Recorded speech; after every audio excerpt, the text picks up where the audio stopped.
is the Levels Podcast. I am Justin Horo, joined as always by the Triple OG, Willie Mason. What's going on, Hoz? Got one for you, brother, straight off the bat. What is it? So, our boy from the tab, the big dog at the tab, Chris, messaged me on the weekend. Yep. He goes, have you seen down in Victoria the new apprentice jockey called Widemu Pin? Are you kidding So me? there's a new apprentice jockey down, a Kiwi guy, Kiwi boy. He's killing it down in Victoria. Yeah, nice. He's getting after. Nice. He's got a couple of nice rides. So his name was William Pin before he found out we were doing Levels Podcast Wow. and changed. No, mate. We'll take it, but We'll claim him. We'll claim so him. Shout out to Chris. Get us a obviously. win. Get us a win. Shout out to Chris. He's a big dog at the tab. big man. Loves what we're doing. We love being part of the tab. And then he also said, we've got to do some content with Widemu Pin. So at a race day, I don't know if he's going to book some rides around Spring Carnival where all the best jockeys get up here. But if he keeps going like he's going down in Victoria, He has to be on the show. if not, we got to fly down and go see him. We'll fly him. He Fly would him up be. here. He would legitimately be half your size. Yeah, easy. See, 50 kilo. yeah, 50 kilo. You remember standing next to Corey Brown when we went to Randwick that day? Keep forgetting how tiny they are, Yeah. man. Or how big I am. Widemu Pin and Widemu Mason. Ping. Two of the greatest jockeys. Oh, I love it. How was your weekend, mate? It was cruisy, man. I didn't do much. Obviously, we played on Monday last night, so it was just training. Yep. The week felt weird. Obviously, coming off a bye, all that kind of stuff, and then Those Monday games. fair few days off during the week, trying to get the guys up for the game. Doing a captain's run on Sunday. So your whole week is totally flipped out. You're not looking at a Saturday like it's a normal Saturday or Sunday. So It's like a captain's run, right? Yeah. Do you do captain's run on Saturday or Sunday? on the Sunday. Sunday. Yeah. So Do you do nighttime still, or afternoon to try and match the? Yeah, we do. Yeah. So 2 days before the game, they usually do that. D2, it's called. Like obviously day 2 before the game, try and emulate the time, all that kind of stuff. So it wasn't the most pleasing day either yesterday. Was it? Yeah, we'll get to that. Crowd. Yeah, we'll get to that. Great crowd, man. It was Just you got to. Yeah, it was Public holiday amazing. helps. Yeah, about 38,000. Return of the King, King Gutho though. Wrong King. Yeah. Wrong King's birthday. You should have known. King, mate. Is the omen of doom that King Gutho was going to have a day out. We'll get to that. I love that for Trucker. He's a good mate of mine. he's good, and you know Trucker well, Yeah, he's obviously. good, So we'll get to the Bulldogs Eels game. That is the last game of the round. We're obviously going to review all the games. Yeah. We've got breaking news. Shane Flanagan, his NRL exile is over. He's going to be Dragons' new head coach. Right. More details to come. We are filming at 1 p.m. here today. That news broke at 12:30 with more to come. Okay. But apparently it's a done deal. Obviously, the big news breaking down the Origin teams. Yeah, probably a good time to break down to get that news out with Flanagan because Origin's getting picked. That's a good Otherwise, it's pretty smart from St George. Don't bring that shit out when there's a no news week because That's interesting. There's a lot of guys that will be sitting there on some panels not really agreeing with that choice. I think everyone makes mistakes, and I believe in second chances. Mm-hmm. And he's been sitting on the sidelines long enough. Didn't they sack Hook on Origin Yeah, they're very smart. They game know, day they know what's Eve? going Now on. they've done it on breakdown So announcement. it's smart because everything's Origin. You'd have to fucking kill someone to get the front page news. Well, Don't do that. When I plan out the show, that would normally be big news, but I'm like, fuck it. It's not big news because So it's Origin's like- getting picked. So, it's smart from the media manager down there. So, obviously people probably won't agree with it because of Flano's history, but everyone makes mistakes. And, he's been sitting on the sidelines for 5 years now? Probably that. Yep. He's paid his dues. Won a comp. Now he's got some runs on the board. Now he's back and he can start afresh. Yeah. So well done, Flano. Not Yep, everyone's congrats going to on agree with that take, but fuck it. Like everyone makes mistakes. Yeah, I'm with you. I don't hate it. And just right at the moment, whether Shane Flanagan's the long-term coach, we're yet to see. But we'll get into that a little bit more. We're also obviously going to break down the teams. So he's like just for the rest of the year interim, or is he going to sign? Details are still breaking. So right, it's breaking. Right. This is it just broke on. Where is it? I just started new. So who broke the story?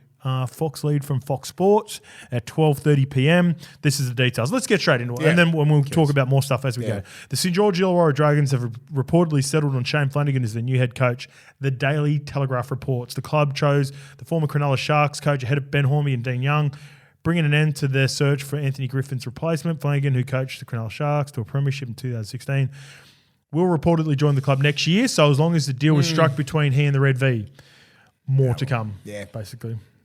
The 57-year-old also was an assistant for Manly Seagulls, so he has to work out some details with Seabold as well. Yep. But I believe in the past, Seabold has given it his blessing and said if you got a gig, he'll let him go. But back over to Origin, Mace. We announced it last week. We're heading back up to Ivy Blue Rooftop Bar, number 2 Caxton Street, hosting an Origin luncheon. I'm going to be emceeing it. Mace, you're going to be telling some old war stories. Willie Tonga's involved. We've got tickets. Yeah, we have got tickets. Two tickets. 2 tickets to give away for prizes. So those will be around, basically the best questions, or maybe we do like a little Q&A. Something. You got to earn these tickets because this is sold out. Yeah. This is a favour from David Trodden, the CEO from New South Wales. There you go. So this is otherwise they You don't throw these around do willy-nilly. not want to give tickets to anyone from New South Wales. Well, You know what that's Queensland's great. like, mate. That's great because maybe someone comes to the luncheon, they don't have tickets, and they're trying to get to the game. Worst Something case like that. scenario, you watch it at the Ivy Blue. I'm a sucker for a sob story. Yeah. You could be lying. Hey, I'll call you out. Imagine if it's true. So Yeah. So we'll figure it out. You know, people. I know a lot of Queenslanders and even New South Wales. They travel a long way to watch this game, so they could be just up here, knowing that they could get a ticket. Just get to Ivy Blue. Who knows? Or even better, you got your tickets. You want to make a day of it. Get up there nice and early. So we'll be telling old war stories. I'm just thinking if they start a little bit early, will they get to the game? We'll carry them there. We'll carry them there with us because we're going to be doing the same, mate. We're going to be having a couple of drinks and then we'll roll into it. So there's 3 free drinks provided plus canopies for 3 hours. That's sliders, pizzas, fries, all the grouse. The link is in the bio of this podcast and also on our Levels Network Instagram page. So make sure you come over and follow us. Rolling straight into the subscribers, Mace, 8.6K. So we're basically going at 100 a day lately, which is grouse. Everyone's keen for some footy knowledge around Origin, not only Origin, but also NRL footy. Things are flowing nicely, mate. Yeah, it says a lot, I think. We do try and, this is not a news podcast, is it? It's all about football, trying to educate people on football and it's our take on a lot of things. So I think it's 8.6 is great. We're looking for probably 20 by the end of the year. I reckon we'll get it. Yep, for sure. I think we'll even get it by the end of Origin now. We'll get to 10. We'll get to 10. You know what? I go through and I look at the comments all the time, Mace, and I'll for the new segment, which we'll get to, got some 2 really good ones again as well. Yeah. One of my favourite comments to read is when people. I guarantee there's about 2 or 3 of these every episode. We're like, sort of didn't like Willie Mason back in the day. Thought he was a fucking dumb front rower, but his IQ, footy IQ, really surprises me. It's a backhanded compliment, but also it's like I think the perception of the beauty of doing modern day, new age. I just did the buy round with James Graham. It's changing the perception of you as a player compared to you as a footy intellect, your footy IQ, how much you understand the game. I think recently people were really liking. Naturally, you're going to have an affiliation with the Bulldogs, right? But when we talked about the New South Wales stuff, people love your unbiased comments towards them. So a lot of Queensland fans come on and love listening to you dissect New South Wales and vice versa. New South Wales fans for you holding the New South Wales players accountable. Well, it's good, That's what I mean. We have no... it's very diplomatic here when we talk about New South Wales, talk about Queensland. At the end of the day, I'm affiliated with the Bulldogs and stuff like that, but we're sitting here trying to give a fair take on both sides. We're not going to sit here and just go, New South Wales did this, Queensland's this is that, Bulldogs are this. We're trying to sit here and give an honest opinion. So I think that's what people really respect. Yep, and it's building nicely. 8.6K, chasing that 10K subscribers. So, like I said, like and subscribe. So many people in the comments would just be going, this is the first episode of a watch. Here's a sub. So super grateful and keep them coming in. Make sure you follow us on Instagram. Go and leave us a review on Apple and Spotify if you're listening to us and you're not watching it, because all that stuff helps out. Our partners, the Tab, BSC, they're super happy with it, the way everything's going. We want to keep doing this. This is not just this year, Mace. We're going to keep growing this business, this company. We're building. And that helps with everyone that gets on and likes and subscribes and leaves your comments. So, without further ado, let's get to the first comment, eh? Yep, let's go. All right. I really love this one, and I even commented on it, but I thought I'd throw it to you, Mace, because I loved it so much. Hot take.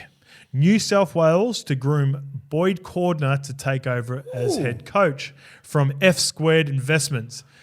What do you think? Oh, of I that? thought this was actually news. Like, is this? No, this is just his. It's a hot take, right? He's trying to predict what could happen in the future. Obviously, a massive game for Freddie coming up right now. I think him and Brandy are coaching for their New South Wales lives in this game, game 2. So some of the decisions they made are massive, and we'll get to that. But with you've known Boydie for a long time. You played. He was a rookie when you come through when you were at the Roosters. We've obviously both kept a solid relationship with Boydie. Yeah. He's doing assistant coach. In a way, he's sort of coaching. It gets a bit of not a free reign, but he's helping out with the Roosters at the moment. He's there. He's serving his apprenticeship. He's learning off some of the best. And I think it's up to Boydie if he does want to coach. Yeah. Let's just understand. Like Boydie was 28 years old. He had everything taken away from him. You know, he's only just coming to grips with that. You know, so like if we happen to lose the Origin this year, he's not the answer. He's not the answer next year. Not the answer. But if we can groom Boydie, and I know, you know, he's one of our best players, and he's a smart guy. He's new age. You know, he played in that really great era. He was our captain. It's gonna, you know, when you do change coaches, you change all the coaches. Yeah, you know what I mean. It comes, you know, you got Danny Badiris here, you got Mary McGregor, Brandy Alexander. The whole crew. The whole crew goes. Yeah. You know what I mean. So Freddie does such a great job on and off the field as well. Like he does such a great thing with New South Wales country. The development. He's always, you know, development. Like he's so beloved. But this is for everything. This game. I don't think people realise. You know, if we lose this series, like I think they probably will blow it up.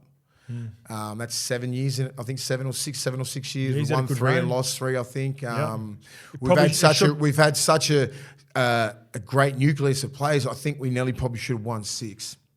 That's the thing. Minimum 4-2. So if he's had 6 series with the squad that he's had, I think a lot of people would be watching going, they would have been favourites in 2020. 2020, like that's the one that stands out. That would have been 4 in a row. And even last year, you lose Munster. And I hear like this, there's always, they're starting to build the narrative, right? They're starting to blame, like, you know, when you read little things, you know, so when they do blow it up, they're already starting to point the finger at there's a narrative. Performance, the high performance. They're running too much. They're doing this too much. They're doing so much. You know, I read between the lines. It's like, so when they do make the decision, they've already sort of set it up. So subconsciously, you're going, oh, they're already going to do it anyway. So like they've been doing this for about 3 or 4 weeks. Is Freddie the right guy for the job? I hear there's disconnect between players and coaching. You know, where I look at Queensland and go, Billy Slater, head coach, Cam Smith, JT, Nate Miles, GI, they're all part, and they're very beloved in Queensland, part of that great dynasty that they built there. The all the players that play for Queensland love that whole coaching relevant. Staff, and still like that's their favourite player. Billy's their favourite player, you know what I mean? So the coaching staff that New South Wales have got is a little bit older. You know, like with the Danny Badirises and Freddie Fittlers and stuff like that. Yep. Maybe it's run its course. You know, but who do you put in? Well, see, we don't have a Billy Slater. I think Boydie's still a couple of years away. If Boydie was 35, but he would be a great candidate if he was probably another year removed and done a full year at the Roosters. I think so too. I don't think they should blow it up. But I mean, like I know what the media's like, and I know what New South Wales rugby league's like as well. And I still think Freddie, you know, that's what I hear, you know, and it's, you know, I hear that there's a little bit of a disconnect, and camp wasn't the same as it was 6 years ago. Yeah. When players were going into camp, the vibe was mad, everyone was having fun, and that's what Origin is. You ain't fucking coach Origin players. You just got to connect them all together and get them all going good, like just on the same page for that 80-minute effort. And the vibe that I got talking to some players is that it wasn't that fun anymore. And if you're in a losing team and you go into Origin, you need that fucking winning environment. You need that, you know, you need to go into camp and get that extra bang, you know, I'm ready, you know what I mean? So I feel like that has sort of dissipated in the last couple of years. Yep. And that's the based off results, you think? And that's based off results, and that's based off the environment that's been built. I feel there's a lot of pressure on these younger kids, and they're not really. When you, I'll throw to you as well. Like if you look back to that Queensland team when they were dominant, obviously they had some really great players, but they almost had an aura about them that you had to. it felt like New South Wales had to beat them twice just to beat them. And not saying win the series 2 games because that's obvious. It's almost like you have to beat the ref. They had to hope Queensland had a poor game and New South Wales had a great game. And that's almost how it should be with the strength of the lineups in the past couple of years of Queensland. But for whatever reason, New South Wales just haven't held that same aura. Like 2 years ago when we seen Turbo and Latrell destroy. Like dynasty was happening. Yeah, when you throw the word around dynasty, I mean, that's 4 minimum you got to win. Yeah. Then we lost that 2021. I'm like, fuck. Yeah. I thought we were going to blow them off the field. But 2021 was then so 2020, dominant. yeah, exactly. And you know what I mean? And then last year I thought we should have won. Like, even if it's 5 out of 6. I'll give him 2020 because it's at the end of the COVID year, 1, 2, 3. Like you got that Wayne Bennett fucking Godfather in there, got him up for 3 games, pulled our pants down. You know what I mean? Worst Queensland team ever. You don't say that shit about Queensland. Yeah. You know what I mean? So it's just like the results should have been like when you go from talent. As I always tell you, I measure talent from 1 to 17, and if we play our best and they play their best, I measure it like that. And I'm like, we should have won. We should have won. You know, I'm looking at like just say 2008 when we played Queensland, 1 to 17, they should win. Yeah. 2007, they should have won. 2009, 10, they've got like 7 or 8 Hall of Fame players, probably about 3 or 4 mortals running around those sides that I had to play against. This shit, like we have more talent than Queensland, and it goes down to that fucking, you know, Queensland spirit and all that sort of shit. Like you hear it, you know what I mean? Like it's just like, it happens too often for there not to be something. You know what I mean? Like even in Adelaide, if I had told you fucking, you know, we go down to Adelaide, we're up 2 points. 2 points is like 10 points in Origin. Yeah. And then Queensland get one person sent off, gone for 10 minutes. Game over. You win by 10. No. But then you beat us by 10 or 12 points. Yeah. That's bullshit. You would never even think that. But it fucking happened. And everyone just is dejected. Like you saw me after the game. I was like, fuck. Yeah. Happened again. Yeah. Do you know what I mean? It's just like, and is that coaching or is that Queensland spirit or is it like just, you know, picking the wrong players? Do we have too many players to pick? You know, like we've got so many fucking outside backs and forwards and we're spoiled with players. They, you know, like Queensland, I thought they were going through a rebuilding stage. Hey, weren't they supposed to be? They was just lucky enough to jag a few wins. You know, like in between the rebuild. Like in my head, I'm like, we should be 6 series up.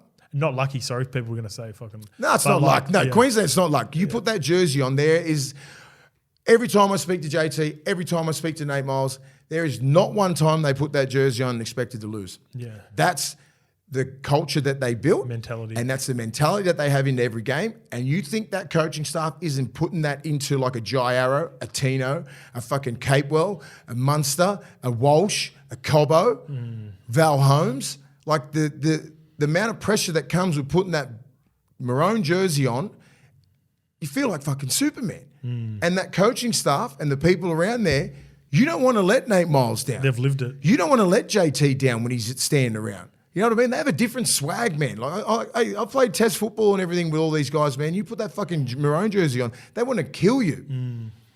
And everyone's like, oh, they want it more. They don't want it more. They don't want it more than New South Wales. Don't get it twisted. It's just something about it. Yeah. And it pisses me off because I don't know what the fuck it is. You can't describe it. Why the fuck? We pump Queensland most times, right? But we never get these tight games. That's true. That's the one. And I'm like, that's the difference. That's when we'll beat you by 30 or 20 or whatever. But like when it's 18-16 with 10 to go. And Fletch doing the fucking, you know what I mean? And you don't think that they don't remember that? Yeah. That's one of the fucking that's in folklore when Fletch did that. Yeah. Like that changed the fucking whole thing. That changed the landscape, didn't they? Yeah. So they're just lucky enough that a breed come through during that period. And Queensland go into camp, and the first thing they watch is like the amount of times that we took all their players from 1908 and made them play for New South Wales, and that's how it builds. The hatred builds. Like that's what I mean when they say, "Oh, Queensland hate us more than them." It's probably right because we stole their players for fucking 80 years. And then Artie Beetson did all that sort of stuff. If you understand the history of the game and how Origin was built, Queensland should hate us more. Yep. Artie Beetson played for New South Wales more than Queensland. Yeah. So we had to play against his mates. So that hatred got built up, and then they're like, let us play for fucking Queensland and we'll do this. That's how it got built. And then Artie Beetson, had a little bit of punch on with Mick Cronin. And then it was mate versus mate, state versus state, Origin's born. Now So it gets embedded in them when they get into camp about like, I asked all these Queensland, all my mates. What happens? You get in there and you get told fucking the history of the game and what the fuck we did to Queensland and why they should hate us more. That's it. Yeah. It's fuck. New That's South camp. Wales can't do that. That's in camp. We don't know because we're just like we just come into camp. We fucking love playing for New South Wales. Most of these other kids, they don't give a fuck about playing for Australia. Dallas, like guys like Dallas Johnson and all these other guys. I mean, yeah, you did play one test, but like his main thing is playing for Queensland. Yeah. Like that's the main thing. I want to play for Queensland. I want to play for Broncos. That's it. That's it. I don't care if I don't get past Queensland. That's the pinnacle. Yeah, interesting. And we don't have that. We're like, I love playing for New South Wales, but we want to play for Australia as well. Look at that. Look at OG's all fired up even before we even get to the teams. We haven't even got the teams, OG. Calm down. All right, let's go. A 3-part question for the boys. And this is from, I just got his name up before, JRC. So, 3-part question. We'll go one for one. Number 1, which current player reminds you of yourself? Ooh, that's hard. That's a hard one. I like to think, like, just say big guy, like Big Tino. You know, Big Tino's 6'5". He's very athletic and he's got an offload. He doesn't play stupid. You know, he plays tough and fair. So, like, I'd like to think I used to play like that. He's got a bit of an offload and bumpers. And he's similar to the way you carry your bumpers. The way that he Skip finds. from A. Yeah, he can. He's got good footwork and he's got a brain, good leader. I think Tino because most guys aren't. Most front rows are a little bit shorter and he's probably like similar builds, like 6'5", probably 115, 16 kilos. So when I was playing, and with a bit of a brain, like he ain't your Marco Mealy sort of front rower. Like Ogre's like fuck, he just wants that. He just wants that contact. Ogre's more like Flegler. He's back Jersey fast. Flegler. But Flegler's got footwork, mate. There's no one that can emulate Ogre. There's no one. There's no Ogre. There is no Ogre, mate. Like he wants contact. I'm trying to think of someone. Yeah, who's mate. I'm telling you, because most front rows are just like bit of footwork, bit of an offload. Yeah. You can't get away with that just straight up and down anymore, eh? I think, mate, and Ogre people don't understand. Ogre was like 102 kilo when he was in his prime, mate. Yeah. He's given away a lot of weight. Yeah. And he's one of the best props in the game. He's one of the best props to ever play with. All right, my player would probably go Ryan Madison. Ryan Madison? I saw Madison yesterday. Did you? Yeah. How is he, all right? I'm only kidding. I knew that for you. Look at me. I knew that for you. I like Maddo's game, but he's he's way better than what I am. I reckon I'm more like I'll just say. Go on. I reckon if you decided to ball play, you could have been like a Tohu Harris.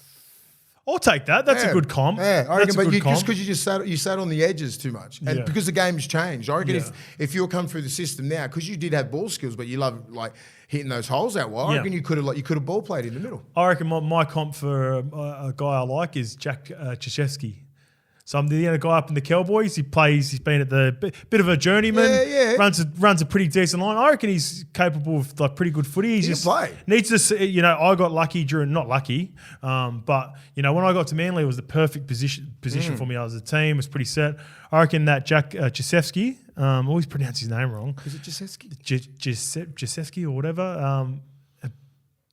Butchered his name. That's how good it is. But I think in a good, if he was just to say end up in like a Melbourne Storm sort of system, play consistent footy, he could really kick on. He's just sort of been a bit of a journeyman, been at Manly, been at the Dragons, and they're bad systems. Yeah, they are. And it reminds me of like when I was at Para and we're going through tough years there, and it sort of just. And then you went to the right system in Manly, and then you started playing your good football. Yeah. If you went to Manly in 2008, it would have been totally different. You know what I mean? People don't understand like systems and teams can make or break a player. You go to Melbourne, you could have look at the young Sione Katoa. Is it the back row? Alessi Katoa. He's probably he's going to get his New Zealand cap easily. He's going to probably be one of the first picked because he's got an offload. He's fit now. He's got that. He always had talent. Yep. But you put him in the right system and the right coach. People don't understand that. People say you got to sacrifice. I reckon young kids need to sacrifice. Going to a good coach and a good system before they start getting money.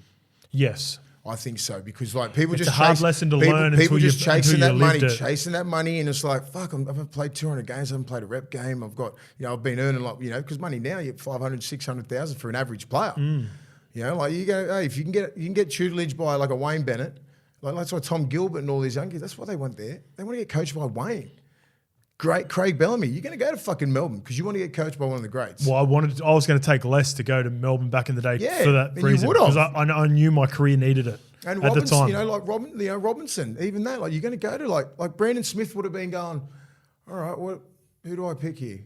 Yeah, I'm going to pick Robbo because he's very... Fuck, he had some good choices though. He had Wayne, he did. Craig and Robbo. Yeah, but look at the Roosters. I mean, the Roosters aren't really going that well now, so people love bagging on them. But their system and the culture that they've built 100% is easily one of the top 3 in the comp. So like young kids, when they get to around about 21, it's just like, just start. We'll get onto that. My take of the weekend. Okay, it's more about that. It's just a bit of a take on what I think young kids should probably do.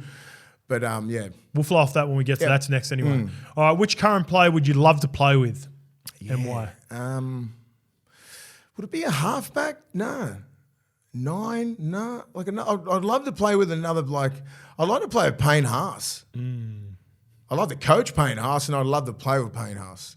I just think that he's got the upside, the ceiling is massive. And it's just like, I reckon he could just be like, but the way that I played, like imagine him and Tino in the same team, right? Well, you know why I knew you were going to sort of pick a front rower? It's because of how glowing you speak Ogre all the time. Yeah, because I would never have been the player I was unless I had like Roy and Ogre. Yep. So you understood how important it was to have someone next to you in the meat and potatoes. Bang Bang, who's just like, he knows his job and he doesn't want to overplay his hand. Toughest SOB on the on the field. That's what Payne Haas is, man. That's what Tino is as well. So those two would be great to play with those guys. Yeah. Because they're fit, they're aggressive, they're not stupid, they don't give away dumb penalties. They're like, you go to war with those guys and they could play in any era. If they could bang, they could, if the fight was on, they'd have your back. Yeah. Being an edge back row, always like my favourite player to play with was Fozzie. So play with obviously Munster. And he's another guy. Could play in any era. My career was dipping before I got to play with Fozzie, and then he made my job so much easier. It's like you talk about the coaching and the players around me. To have him inside me, not only defending outside me, but getting me the ball in the best possible position to bring out the best of me. And I feel like Munster would just fucking... And plus, obviously, now... Level. No, but regardless, diplomatically think, if you don't know Munster, if we don't know Munster as a legend, and you love him more because he's that knockabout bloke too. So you want to fucking go to war with him. Yes. And now, like, even if we didn't know him, you still be like, yeah, I love Munster. I love to play with him. Well, my favourite thing, like the beauty of Foz, is that we got on the piss together. I love having a beer with him. Therefore, when you got to enjoy a win, having a beer with him, and also going to war with him. And me, just say when I was playing back row, it would be someone like Munster because he'd go to the line, he'd cop a hit for you, he'd never let you down in defence. Good kicking game, lead by example. Like, he's that sort of guy that you'd want to play with. If that's a front row I'd love to play with, that'd be a back I'd love to play with. All right. Get you early ball, give me early ball, go to the line. You could just dig in. Like, he does all that shit that some halves are petrified. Yeah. So, I'll end up getting tackled by the fucking marker. All right. What about player you would hate? Hate's a strong word. So someone that you like. Just be annoying to play against. Yeah, who is like annoys your sort of body style. Maybe it's someone who's small and nippy. Maybe it's... I reckon it'd be... Defensively, it'd be like a Victor Radley. Yeah. He'd be annoying because his levels of the way he defends. Great technique to hit a bloke my height. Yeah. And just say even like Ponga, you know what I mean? Like, just his fucking footwork through the ruck. He's always testing you know what I mean? Like, you can't have time off during the middle there. If he's got the ball, he'll get you. Yeah. And like Munster as well. I played against Munster, but like he was only just starting. But those guys, like Victor Radley in defence, because he can bang. My one, because of my height and what you're alluding to with things, is those little nuggety players. Yeah. So the cheeses of the world. They're all, those body shapes are really in at the moment too. Yeah. So even trying to look back, like I only retired a short term ago, but Victor wants to hit you and hit you with some purpose. And they drive through you. But he wants to. He don't just want to tackle you. He just wants to crush your I'd prefer ribs. to run at guys like Regan Campbell-Gillard, for same. instance. I'd rather Regs got me a beauty when he was a pup. Yeah. But he's a little bit taller, bigger. So more often than not, you can grab him with a little bit of late footwork. It's those guys that get underneath the guys bumpers. there, like Victor would just sit there. And he looks for those hits. Little guy. Like, I hated playing against Matty Bowen. He's the king. He is a king, and like Walshy would be dangerous. Those little fullbacks, Teddy's dangerous. All those guys that just sit around the ruck waiting to expose the big guys. You know who's a punish? Little Adam Reynolds. Little Adam Reynolds for he'll get you. Because the hardest thing with Reynolds is because he was so small, his footy IQ was so good. Duck too. He's the one. If he used to try to get you before you'd watch him now. He does it all the time where he shoots up, he cuts off the ball before it gets there, so he breaks up your shape. Smart defensive but also, even when you isolated him, he wasn't the worst defender, right? So he was good enough to sort of get in, slow your momentum, and then he had Benny Teo next to him who would come in and get it. He would get in and pump you. I think there were times where he had either like Bo Champion or you're always surrounded. Yeah, he had good guys, and he was really smart at the way he defended. Yeah. So it was very hard to isolate him. And then even when you did isolate him, he wasn't necessarily the biggest spot for a guy you would assume at his height. The only way you get him is on the line. If he's defending on the line, because like just say in midfield 20 to 20, he'll shut the space down. Yeah, so he gets in, so you can't get him on the line. Up, yeah, exactly. But like on the line, just say if you got a game plan for it. Yeah. You know what I mean? Because you'll come up, like you just got to get him. Like if he does come up, you play that little hang play of someone going out and then bang. Yeah. Like where Nanai goes that. See when the other guys rush up? Yep. And then Nanai hits it on the out ball, Tupanua and all these sort of blokes do it. So there's a game plan for it if you're halfback. I mean, if your ball player is good and your back rower knows which line to run, it's usually a cold line because he comes up, shuts it down, but it makes the line disjointed. Good defensive systems don't do that. Yeah, they don't like that guy shooting out. You got to sit there, make a fence. You've got to have the runs on the board to do that. Yeah, but he knows because he'll shit you because he's usually stopping the guy around the back, and the ball player and the guy who's leading is running the wrong line. Yep. So it's not like he's doing it for nothing. It's when the back rower is running outside in line. And he just checks, and he knows it's going out, so he rushes in there, and then that other guy can get him from the inside. It's fucking easy. He's smart. He's really smart. Very good footy IQ. He makes that look easy. Yeah, he does. But a lot of players have done that and made him look really silly. But he does that. He's all over that shit. All right, so away from that, thanks for the questions from the boys Yeah, too. that's good questions. Some good questions. We love those ones. Biggest takeaway from round 15, mate. So I left this one with you. You've got a bit of a take on the young. I was sort of just looking at, I read something with Schuster, right? I think his manager was asking for what, 1.2 mil. That is the report. Is that not necessarily? Doesn't mean it's true. Is that for 1 year?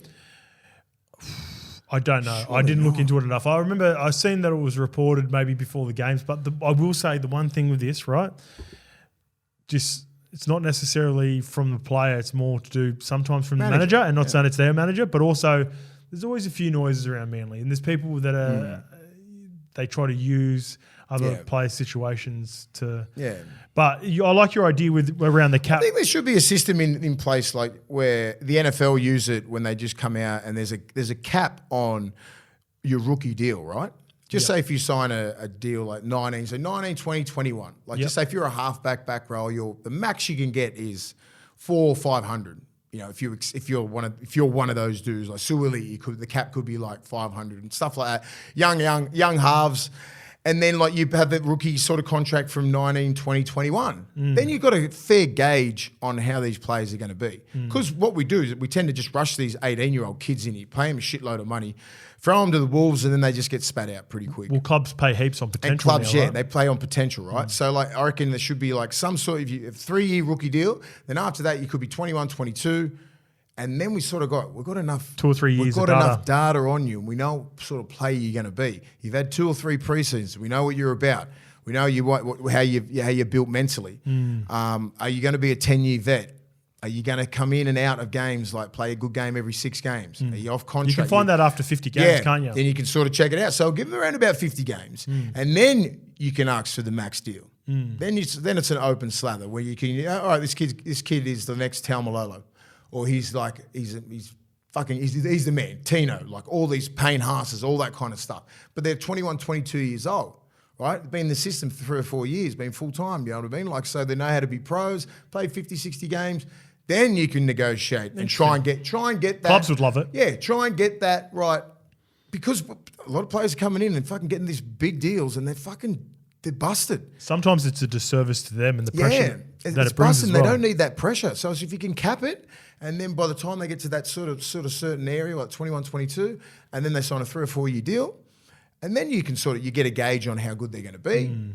Well, you're worth 800. Very interesting. You can have 800, 900. You can get like 600, 700, whatever it is, how good you think you are, and then you can go off that instead of like coming out and like just like these these managers are just asking for ridiculous money. I know I'm not blaming Schuster or anything. I was just thinking of it on the weekend. Just I was in general. Well, the Schuster deal would have made you think of it, and then you start thinking about other players. What are you doing that to him for? You know, 1.2 mil. Like, you'd be lucky to get fucking a quarter of that.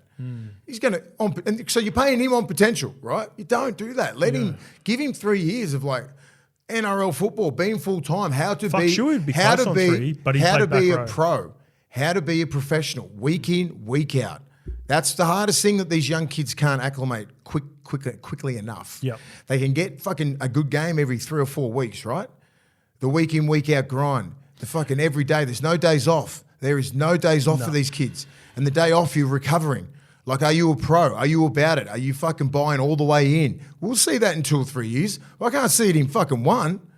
You know, you're saying all the right things and you're doing all the right things at training. And I said, it's good. It's easy to have one good season. It's performance based, right? I don't give a fuck how you train.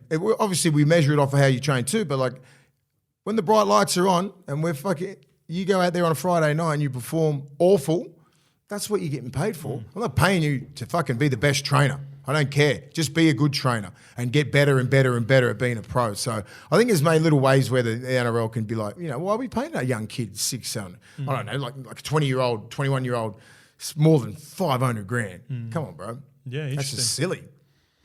There'd be pushback for the Players Association. Of course so. But for the clubs, you know. It saves cap money as well. Yeah. You know what I mean? Like, if you can get to, just say you're 19, 20, 21, and then you renegotiate then. There'd be a few clubs right now, like, there might even be, I'm now thinking of a few players, I don't want to call any players out, but there would be a few players now around that 20, 21 bracket where clubs would go, I'd love to have a little bit of that back. Oh, yeah. But also, let's play devil's advocate now. If a kid does exceed, just say he might be on 200,000, you know, obviously then, do the clubs then give him the 500 if he We're plays? only talking 2 or 3 years. Yeah. We're not talking a 5-year contract. Yeah. 2 or 3 years, 18, 19, 20. You're rarely going to see an 18-year-old hit the scene and absolutely murder it.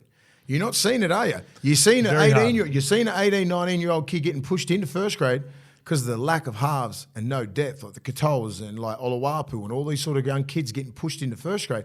They're not first graders yet. They're half a preseason. Yeah, you're right. Do you know what I mean? Like, there's a lot more development to go into these kids. And by the time they're 21, 22, as I said, 2 or 3 preseasons, then you know what sort of gauge they got. Then you know what they're like mentally. Yep. You know the history, what they got. You start finding out what they're about as humans. You know what I mean? Gone are the days where the coach is just coach. You got to be fucking your mentor, you're a psychologist, you're a father, you're everything. You know what I mean? So it's like, I don't know, there's some where you can tinker with there. I don't know, a bit of food for thought. Well, speaking of food for thought, that brings us to our partners, BodyScience. Just getting into our BodyScience Dog of the Week. Mace, we ran out of the passion fruit cheesecake mousse bars last week, but you were in for a treat. I've gone and got some strawberries and cream, nice. Peaches and cream, 1-2, baby. What's up? Peaches and cream. 1-2, 1-2. Cave Nightclub, 2002. If you want to get the strawberries and cream mousse low carb bar, they are currently available in Woolworths, Chemist Warehouse, online at bodyscience.com.au and in independent supplement retailers. They are naturally sweetened, Mace. They have 3 grams of collagen per bar. They are the Mickey. I've also got the passion fruit one. Do you want passion fruit? Yeah, nice. No, I'll try this one. Okay. I've got a couple at home. So we're going to the Dog of the Week, eh? I'm coming from Dog of the Week? Yeah. It has to be from the Brisbane game. I think that was the best game I've seen. This morning too, same. It's probably the best game I've seen for a while there. Yep. I never thought that I could see 2 fullbacks go at it. You know when they say, "Oh, it's going to be a great contest," Edwards versus Teddy, and Edwards. It's like quarterback versus quarterback. They don't go at each other. You know what I mean? Like front row versus front row, they're going to go at each other with the NRL. Fullbacks rarely. I saw that on the weekend with Walsh and Ponga. Like the old dog and the new dog. Loved it. And I'm not saying Ponga's old. I'm not saying Ponga's old.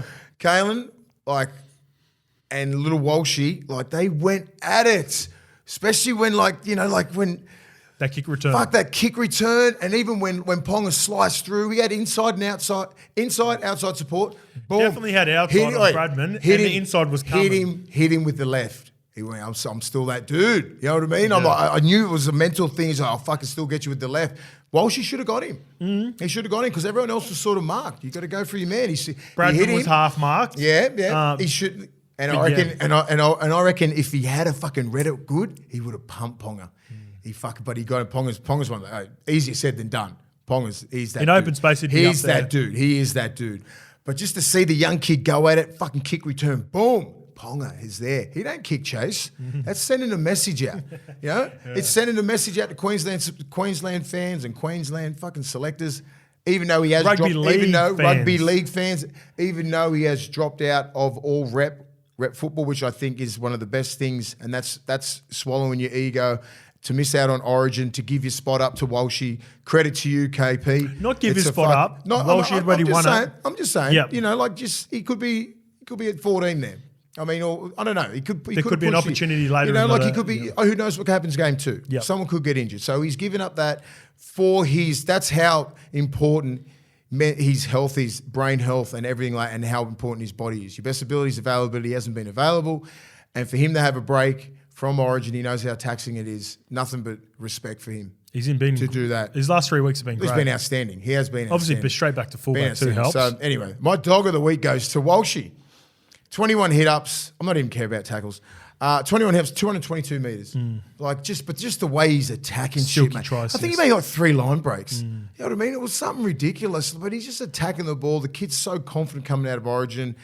His mindset. The mindset is just go get at dusted it. Go after. I don't give a fuck who's hit me, you know what I mean? KP went after him. Another one who nearly got the dog of the week is Payne Haas, man. Yeah. But Payne Haas this is how good this kid is. 69 minutes, I think 21 hit-ups, 230 metres, 41 tackles, 0 misses. And we're just sitting there going, that's the norm. Yeah.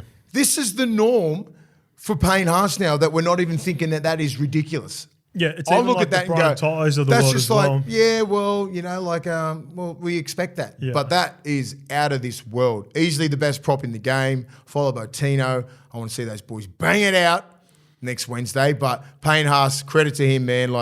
But the dog of the week, my little man Walshy. Great. Give it to a Queenslander coming up into this game, but he deserves it. He deserves it. He's been the best player in the game. Both of them were outstanding. Really good. Shout out to KP too. KP, well done. They went at each other. They went hard. Love that shit, man. Just fell short, but it was a fucking great game. We'll get to more of that as well. My BSC dog of the week for round 15, Isaiah Yeo.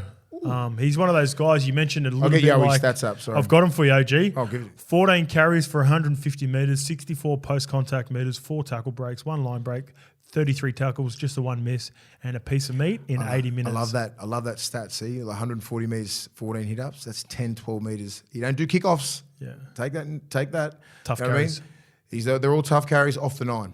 In between the numbers, and like that's solid. That is very solid. And so my biggest criticism probably for any New South Wales player, if I was breaking down the game, was Yoey's style of footy in that Origin. I think he's got to take more of a Paddy Carrigan sort of role and roll his sleeves up. But what he does at club level, especially since Nath's been out in the last 120 minutes, when Nath went down, and how he assumes the role as the general of the team, he sort of is. It's like him and Nath run that team together. But what he's done since Nath's gone down with his hammy, I think it's like Payne, where you take it for granted. And I was watching it, and I was watching the scoreline blow out against the Roosters, and there are some great guys. We'll get to the game. I've got some other guys as well that I want to mention who deserve a massive shout-out, who had better stats. But the way he leads his team is like his leadership and his mentality was the dog of the week. Because those stats are good. They're not great. They're not going to blow you away. But it's all the little things. He does all the kick pressures. He does fucking everything. He does loose ball recoveries. He gets in position. Did he play 80? Sorry, for decoys, 80 minutes. So even sometimes when he doesn't get in, I don't understand how hard that is. To get in position every time, Mace, and do all the little things that don't show up on stat sheets, but are the reasons why he is the New South Wales, and I still consider him the best lock in the game. He's still the best, in my opinion. Everyone's got their flavour. There could be Radleys, there could be the Carrigan will have a big say on that. I think at the moment, I think Carrigan's probably the best prop in the game, a best lock in the game. Yeah, and look, again, it's very similar body shapes. Carrigan's a little bit thicker, but Yoey's big, man. Yoey's tall. He's like 6'4", Yoey's 6'5". thick and big. And he's quicker than you think. Yep. His skill set is high. They're both similar players to me. I just think I think you'll see a different Isaiah So do I. in this game too. So do I. He's going to have to. You know, those block plays, you know, they don't work. Yeah, not at Origin level. You know, but they work well at club level. From 20 to 20, if you want to have a little shift, sometimes it will work, but not when you're 20. When you're in the red zone and you're attacking, because they work too hard. These players are too fit and they're too fast. They shut that shit down. They take time off Cleary, or they'll take time off Moses. You know, like they're very mobile. You know what I mean? You can't do that. There's a place and time for like a block shape. You Club level, it's work. If I might say, yo, guess who's my fucking decoy? Payne Haas. Guess who's going to get hit fucking majority of the time? Payne Haas. You know what I mean? Put them in two minds. You can't just go out the back. It ain't like that. Just get the ball, because as I said, he gets the lion's share of the ball. Get a little bit wider. Payne Haas straight at the 3-man, straight at the 4-man, in between. Because Payne Haas don't give a fuck who he runs at. He's just there. He be my dude. Like, get outside him. Get outside him. I'm passing you the ball. Fucking Junior Paulo. Bang, he can hit and spin. Shit can happen off those two guys. Yep. Instead of going out the back, if I'm a defender, I want him to go out the back. Yeah. I don't want Payne Haas coming outside inside shoulders, or Junior Paulo coming in. He can spin both sides. You know, like both those guys. If they can get those combinations, whatever side. If Isaiah is on the right side and Junior Paulo will be on the left because he's a left arm carry. Right on the right, I'd want Payne Haas running those lead lines. You know what I mean? So you hit fucking Junior Paulo, left arm carry, right part. You know, like, he's going to get it to Munsters. He's going to get it to who's the 7 for Queensland? The Cherry Evans. You want to get it to those guys. I can simplify it even more. Have them in shape and run yourself. Just that shape. Shape, regardless, you dig it in yourself and you get one-on-ones. Correct. That's the fucking worst case scenario. And you go, but I want those fucking ball runners, genuine leads. Genuine leads, man. When you're 3-man, you got to go. Payne Haas is starting outside in. He's hitting my inside shoulder. If I fucking think I can hedge my bets and go out the back to Moses, no, Isaiah's smart enough to hit those boys. All right, well, let's get to some of those lines and players. Moving straight on to our topic of the week, Origin 2 teams. Let's break them down, mate. So let's start off with New South Wales, kicking off with the biggest one of either team. Mitchell Moses beats out Adam Reynolds and Nico Hines for the 7 jersey, filling in for Nathan Cleary. Yeah, I sort of knew that. You know, you hear rumours and you told us in the group chat 3 days ago. You know what I mean? Like, I heard there was rumours that Moses was going to get picked regardless. And I think it coincided with Nico not really playing his best football against Munster. But you had the mail before the Nico game too, didn't you? Yeah, I sort of knew. I was just like, and that's what I'm saying. Like, it wasn't regardless if Nico played. He would have had to play 9 out of 10 game. Okay. So they were looking for Moses because he plays flat, fast, he kicks unreal, right? So his defence has gotten a lot better. He's probably looking for a little bit of redemption because his last game, 0 runs, 0 metres, and we got beat when we had the broom out ready to sweep him. Well, that was 2 years. I will say he had ended up having back surgery off the back of that. He was fucked. Right? Yeah, his back was fucked. What I mean? And he's been playing outstanding football. So congrats. I'm all in for Moses, mate. He ain't got a Parramatta jersey on this week. Yeah. Next week. Yeah. He's got a fucking blue one on, and we need this win. Yep. You know what I mean? So I'm all in for Moses. Well done. Congratulations. And fucking get the job done. You know what I mean? This is going to be what, like, if you fucking think, I don't know, like, these guys have got, we've never been in a position when we're going to game 2 and we're playing at Suncorp for those guys to get us. You know what I mean? Like, we'll usually win the Sydney game or wherever it's been lately. And then we should have won the Adelaide game. Then we go to game 2. You can afford to lose it? Yeah, we can sort of have, like, take the foot off the accelerator a little bit. Yeah. You don't think you are. Yeah. You think you're going all out. Subconsciously you do. Subconsciously. And you don't know that because Queensland, they're about 110. You know what I mean? When they were on game 2 because they need to win. That's where we need to be. Our mindset needs to be there. This is fucking all in. This is all in. It's going to be the most hostile fucking environment most of these guys have played in. Even if you've played Origin for the last 3 or 4 years, you haven't been in a position where we're playing at Suncorp in a game where we can lose the series. No one's played in that position. So this is what I'll throw to you. I obviously feel so sorry for Nico. We've got a relationship with Nico. We run into him every now and again. But why wouldn't you go Adam Reynolds then? He's been dominating up in Suncorp. Not dominating, but he's been playing well for the Broncos the last couple of years.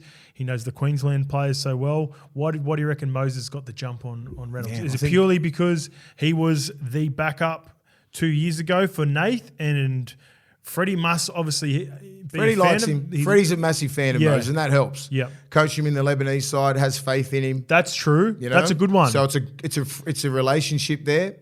And he trusts the way that he's been playing. He's been playing some really good football. He has. And then yesterday, he fucking carved the shit out of us. Yeah. You know what I mean? He was great last year. And he's been a bit consistent. slow to start the year, but he's really trending up. Consistent. He's been really consistent, and he kicks really well. And Reynolds, they're probably worried about Reynolds.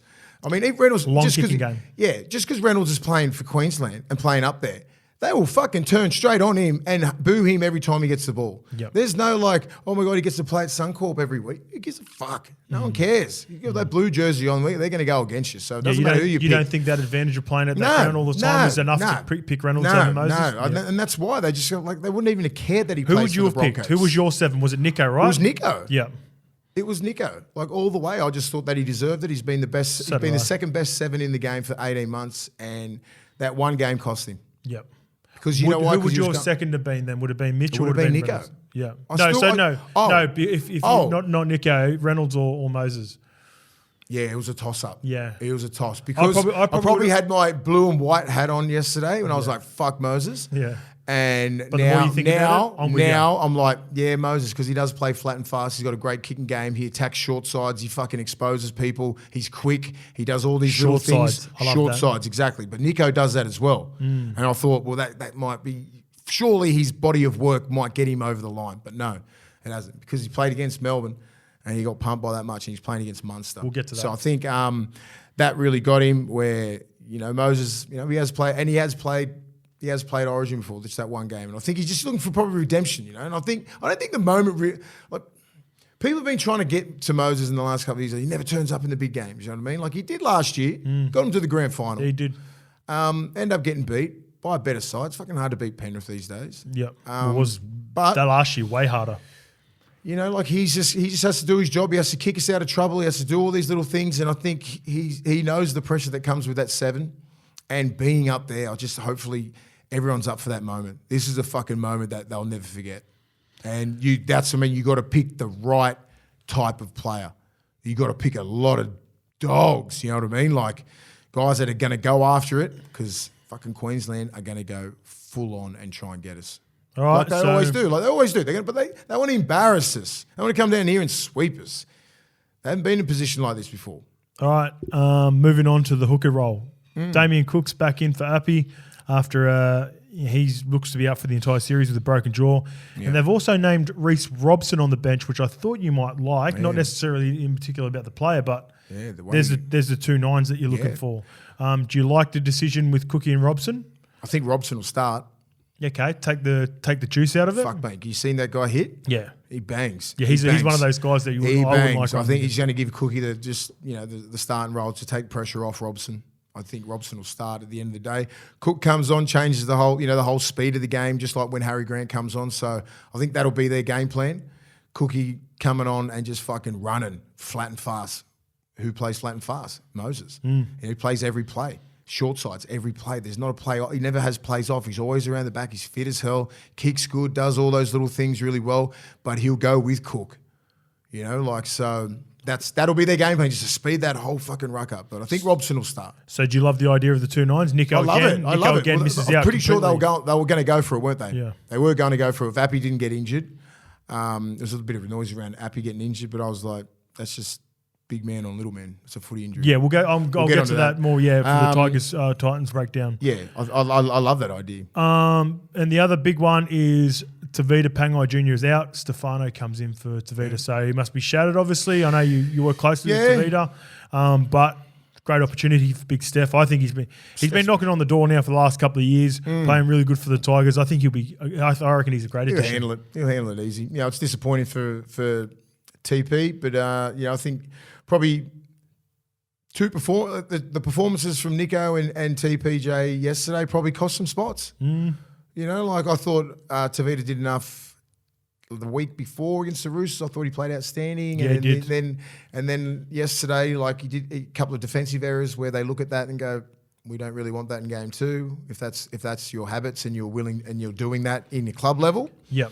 That can be exposed. And that's just him just being over overplaying his He was too hand. keen. Both of them were too keen. It wasn't a fatigue thing. It wasn't anything like that. It was just like, and that's the disconnect sometimes with our team. Like he would have thought, if I'm chasing out this far, surely Aor, the marker, is going to have the insight. And that's where we're at. It's the lesser of two evils, right? Being too keen, but still, I've played with a lot of guys in the past where if I'm looking at Stefano and Tavita Pangai Jr., when I line those two guys up, I think Tavita's ceiling is way bigger, but his floor's also way lower. Yes. Whereas if I'm playing with Stefano, he might not be able to get to Tavita's best game, but he's probably never going to get to Stefano. He's very consistent, and he's fucking big, and he's strong. Yeah. And if it's 20 minutes that he has, 25 minutes, he ain't going to miss tackles. He doesn't push the offload, and he's just going to run hard. You know what I mean? Like he's going to skittle some he's people. He's going to, and just say with Isaiah, get outside me. He's going to push up. Yep. He's going to do all those little things. He's just going to be a battering ram. That's his job. They're totally different players, and Tavita, I thought he deserved to get picked for another crack at it. I wouldn't. I didn't think his. I don't think he deserved to get dropped from game one. I think, I think Stefano just ends up being the safer option. A little bit, yeah, exactly. They'll look at that. He pushed that offload, and I look at that and go, someone should have fucking caught it. Do you know what I mean? It wasn't. The offload was on. It's just we weren't in the context of the game. In the context of the game, obviously, if someone had grabbed it, pushed up, and fucking ran 50 meters, and we end up scoring, everything's great. The narrative's completely different. Yeah, totally different. But things like that, you can't afford to do that in Origin, and that's what they would have said. That's what they would have gone, all right, do we pick him? Oh, I'd love to pick him. His upside's huge. Stefano's just a little bit more, probably more basic, more just like direct, north-south game, doesn't really fuck around, makes his tackles, does everything. He's not real fancy, but he's hard as motherfucker. You know what I mean? So you're probably going with a safer option there. Yeah. When your job's on the line, I guess you're worried about... This is all in. Yeah. This is all in. And sometimes ignorance is bliss with some of these rookies getting picked. That's true. They've never played at Suncorp. They've never been up here. This is where the coaching and the people around need to get around these guys and tell them exactly what to expect. The most hostile game that you've ever played in. Embrace it. Fucking love it. And then feel that good when we fucking beat them up there. Love it. All right, what about a couple of guys that... Oh, so by the way, Critter and Keon Kaloa Matangi are 18-19. Yeah. Two guys that I think there were question marks whether they were going to retain their spot is Jerome Luai at 6 and Hudson Young at back row. Yeah. Do you like the idea that both those guys kept their jobs? I like it. You miss out, so therefore Cody Walker misses out. He was... If you had played on the weekend, I think if you had killed it, I reckon you would have got the nod. Oh yeah, okay. Maybe I hear that, but I'm just thinking as I said, I don't think Luai deserved to be dropped. He didn't play himself out, and I just think that he has that X factor. He can fucking turn the game by himself. Yeah, Moses and Luai. How's that going to go? I think that would be great. They play similar. Like Moses, real flat and fast.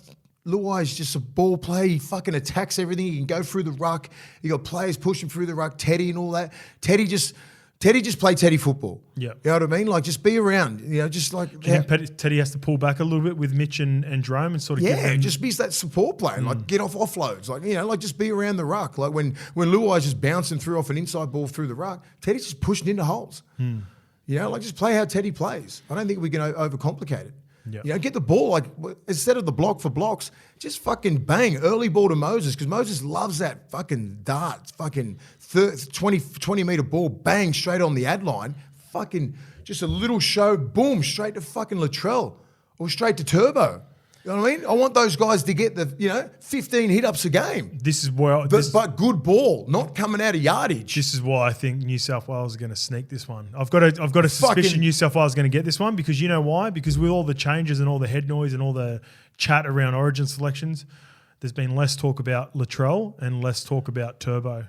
Yeah. And I think the less the better. Yeah. And I think both Turbo looked pretty sharp on the weekend. I think both those two guys are going to be in for a good game. I think they're going to bring the series back to A. I just think the way that Moses plays is totally different than Cleary, right?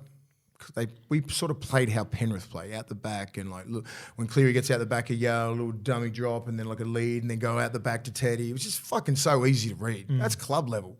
Fucking boom, hit Moses fucking on a fucking outball. He's straight to the 4-man. Let it rip. Fucking lead runner going in there. Teddy around the back, bang. Or you can face ball, hit Turbo, just straight Turbo. You know what I mean? A nice tunnel last night, didn't he? Tunnel ball straight to Turbo. Bang. If you're going to go left, bang, hit Luai straight away. Like no more fucking. Doesn't have to go off Yo. Yo just plays tough. Does all your tackles and all that kind of stuff. And if you want to get in shape, if he gets to shape to pass to the middles, yeah, you know what I'm saying? Like just a little bit bang bang, just tip, get to the edge. You know what I mean? And then let Moses and that let them cook, let them fucking do what they do. Let Damien let Damien cook, but let him cook. Dame Lillard. Yeah. Do you know what I mean? Like I just let them play football. Can't coach them. All right, I love it. It's going to make a really interesting week. Obviously, the health around Turbo and Trell is going to be massive. Let's get through the week. They've sent in the South Sydney physio too. Is Robbie's brother? What's his name? Yeah, I don't know. Robbie Farah's brother? Yeah. He's the physio for South. He's been sent in. Latrell's just in bubble wrap the whole. You know those bubbles where you put him in the ball. Yeah. That's how he's doing ball work. Bubble boy. That's how Latrell's doing ball Whatever work. Croaks was doing to get to the 300, that's what Latrell's got to do. That's the same program. Just kick him. Moving on to Queensland. Not as big. All of theirs is due to injury. So let's get into the first one. Yeah. Xavier Coates, straight swap. Selwyn Cobbo.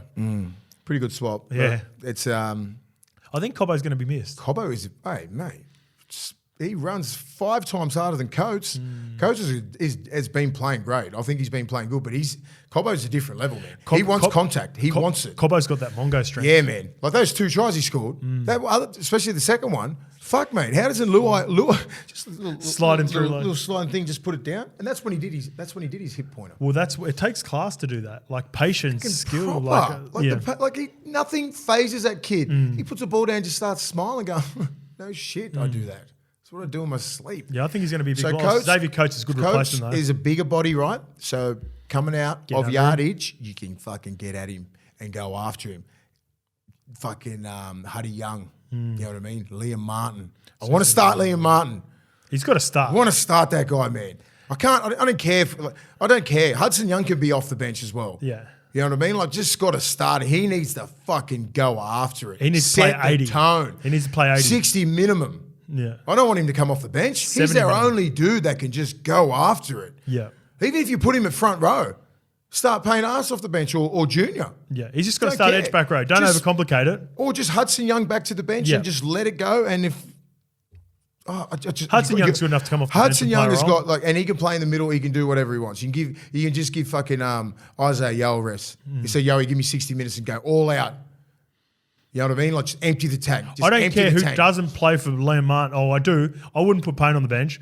Payne has to start, and Liam Martin has to start. I'm putting Hudson Young. Everyone else is expendable in my eyes. Hudson Young or Frizzell. I think Frizzell could even play a spot off the bench because he's got great leg speed. Yeah. And he hits hard. And he can play middle. And he can play in the middle. Huddy Young, he can play in the middle as well. They love to bang. They're similar players. But come on, man. Liam Martin's a form forward in the comp. Yep. He wants to fucking go after it. Go after Carrigan. Go after Flegler. Go after fucking everyone. He has to start. Lindsay Collins. Lindsay Collins will be like, thank God he's off the bench. Lindsay Collins doesn't want that smoke. I know he does. No, he does. But he'd be thinking going, who's starting? Thank fuck. I might get him. As a competitor, you look and go, you're not scared of anyone, but you go, fuck him.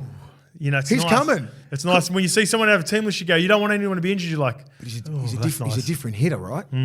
He's coming in. Lindsay. He's coming in for full contact.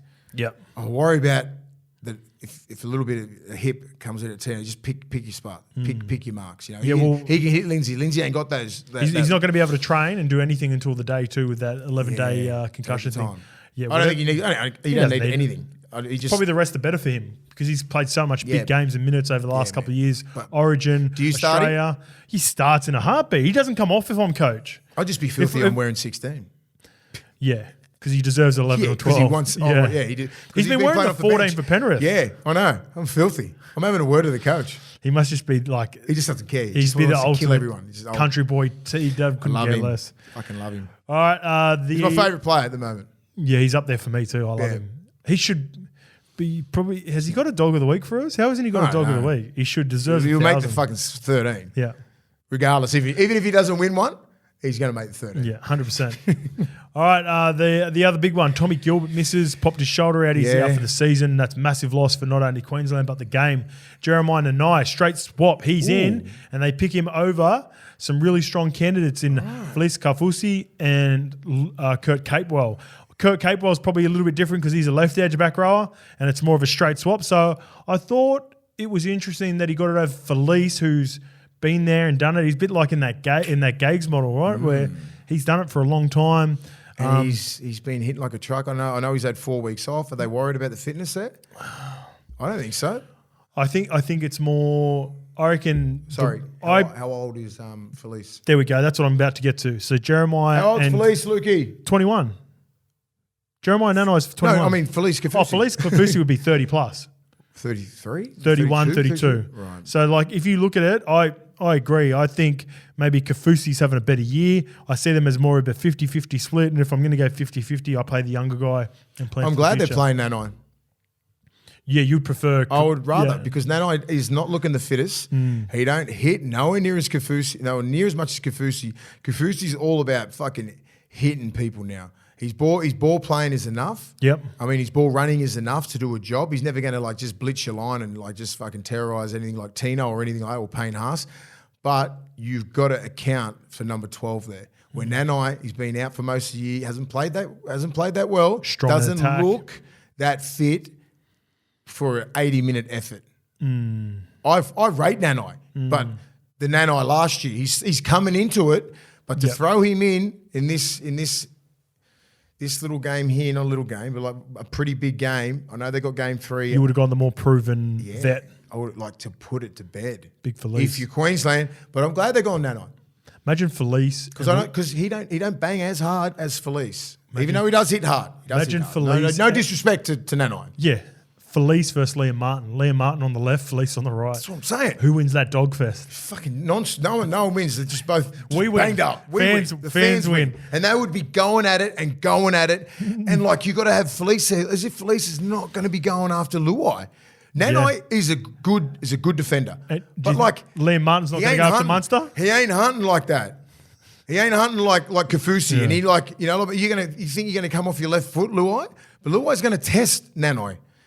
He'll be testing him. But like for Kaufusi, he has those perfect lines and comes at you at the perfect thing where he cuts your left foot off, inside hip. He tracks inside hips, so he has to pass. But he has fucked it up twice this year and spent some time on the sideline. So is Billy worried about that? Big game, game 2. Felice gets his target wrong. He's fucking sitting on the sideline. Yeah, no, I don't think so. Do you think that come into consideration? I don't think so. I just think maybe he's 4 games on the bench and Nanai's the future of the game. Yeah, he's got next. You know, like, I'm not sure, but I think Nanai. It's a big call. Nanai. It's a massive call. His upside is massive. He's a gun. He's a gun, and he can he's a big game player too. He is. So we could be sitting here in a couple of weeks just going, fuck. He was surprising last year, right? He carved us. You know what I mean? He's just got that. But I'm just saying, he just hasn't played that much footy. This time last year, he had a fucking full preseason. He hit the ground running. He was the leading try scorer, I think. He's been injured this year. He's been out of form. And Cowboys haven't been playing that well. The last 2 or 3 weeks, he's been playing really well. Yep. They trust him. That's what I love about Queensland. Yep. They trust him. All right, the last big one. Big Mo Fodawaker finds himself back in the Origin arena. He is in for Dry Arrow with Corey Horse, 19th man. Christian Welsh is a big one in this instance. Mace, again, another vet that's been there and done it.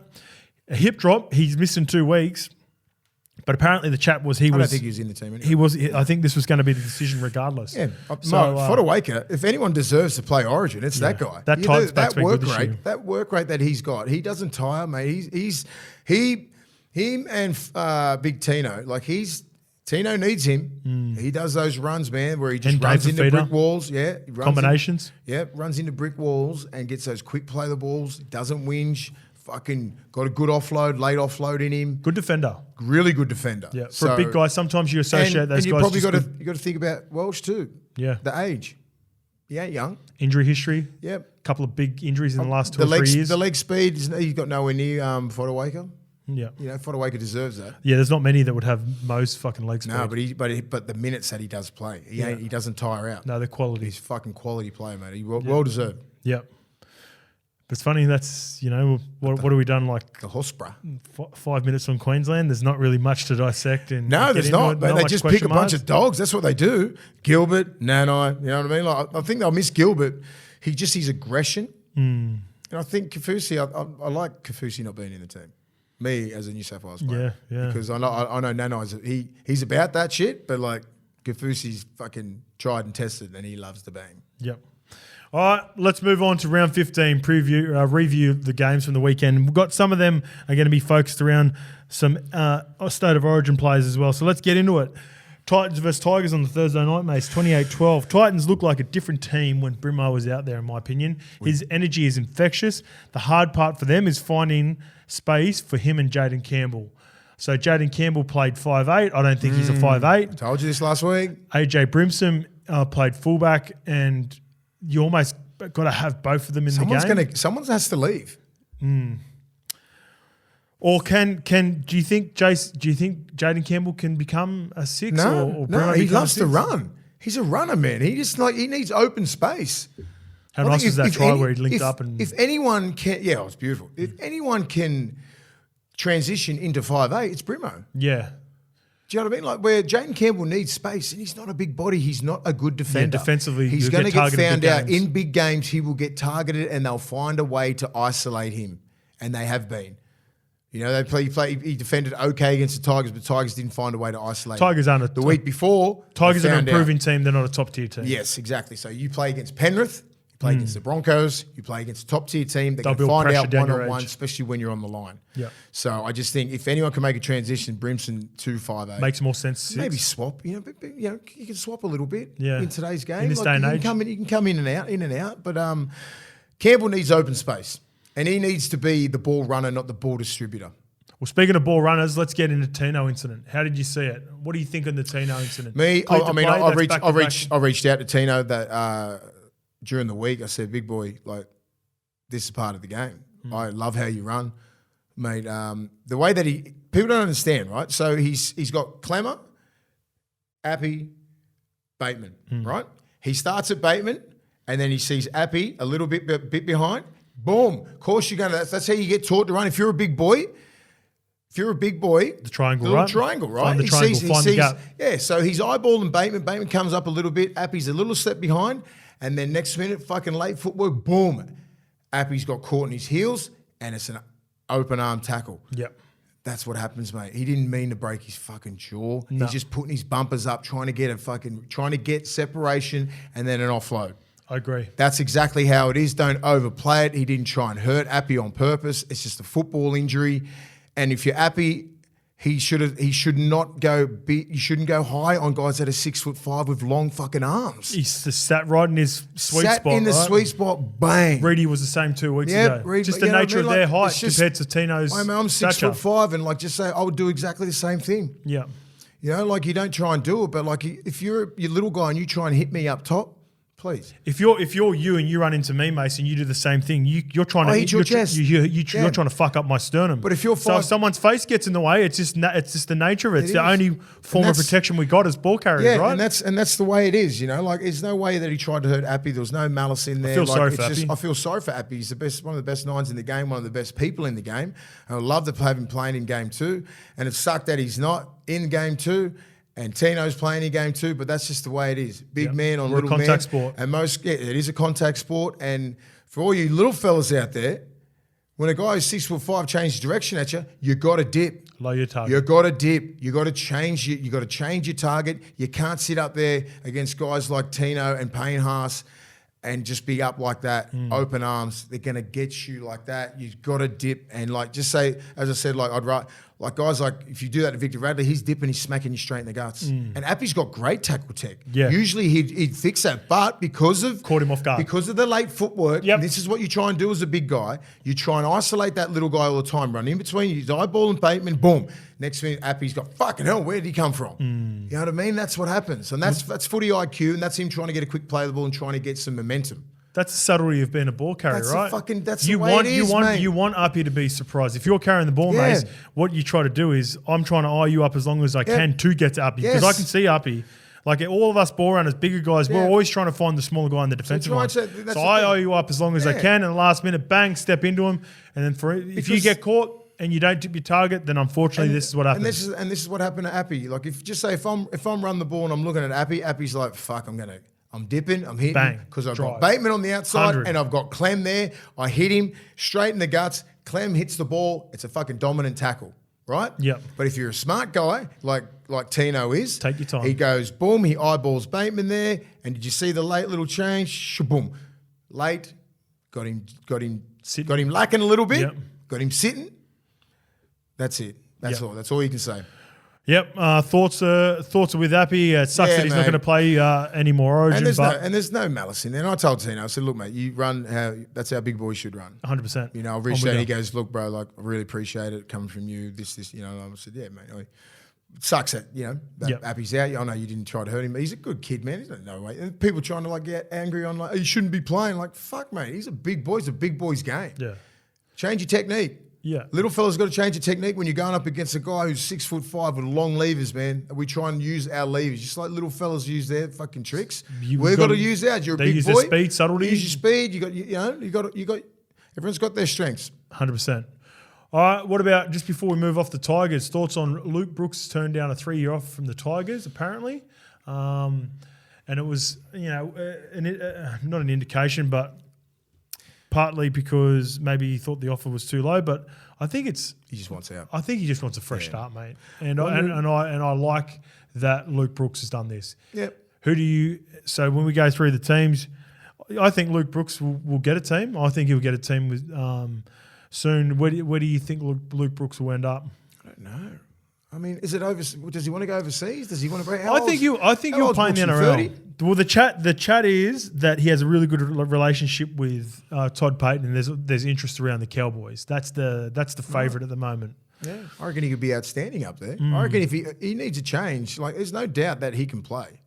He's just been in a terrible system, and he just doesn't look happy. Fatigued. He looks just like over it, like he's copping that much shit in the last 5 years. But like him doing that sends a big message, right? He goes, I just want to be happy. I think it's good. North Queensland probably be a good suit for him.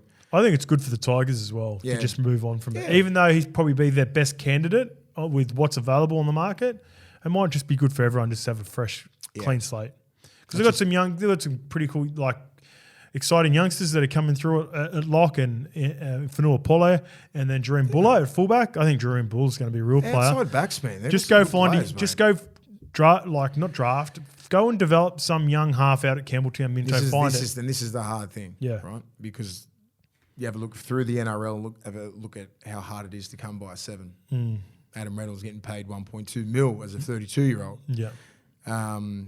Townsend, all these guys, they're so 30 is pretty young, right? He's played 200 games. He's played a fair bit. Dally M 7 of the year. He can play. He just needs to find the right system. I think with Todd Payten, I'm not sure how many years has Townsend got. Chatty would have at least 1 more year, I think. Okay. Let's just see. He just wants out. Let's just get him out. All right, moving on to the first game of Raiders versus Warriors. The Wars. Told you. We talked about it, didn't we? Party wreckers. Yeah, I wrote down the Wars were on the party as predicted. And we were sort of rooting for Croaks, but both thought that the Warriors could come out and really ruin them. Geez, I know that there's a lot of chat around when the CEO come out and talked about the 50-50s that they missed. They still missed heaps in this game, the Warriors, and still found a way. A couple of guys in the bin. Got some info for you. This is from the Samoan Metalhead and Cam from our comments. Yeah. So Ali Lautoa, he is Ali Lautoa. Ali Lautiti's brother and sister. So Ali Lautoa is mum and Ali Lautiti are brother and sister. He was named after him. So pretty cool story. Oh, mad. Yeah, so he's Ali Lautiti's nephew, so that's pretty cool. Yeah, right. He was about it too, Mace. He's all right. Yeah, man. They got some good kids, mate. This is the sort of the first of what the Kiwis have sort of been missing out with being overseas and travelling. This is the first kid that I've seen come out of their system in a long time. Yeah. That's, I think he's South Auckland. I think he's a South Auckland boy. Fuck, he had some dog about him, man. They look all right, don't they? Do you reckon they could give it a shake? I mean, I don't think they can win it, but like top 8? Yeah, top 8, yes.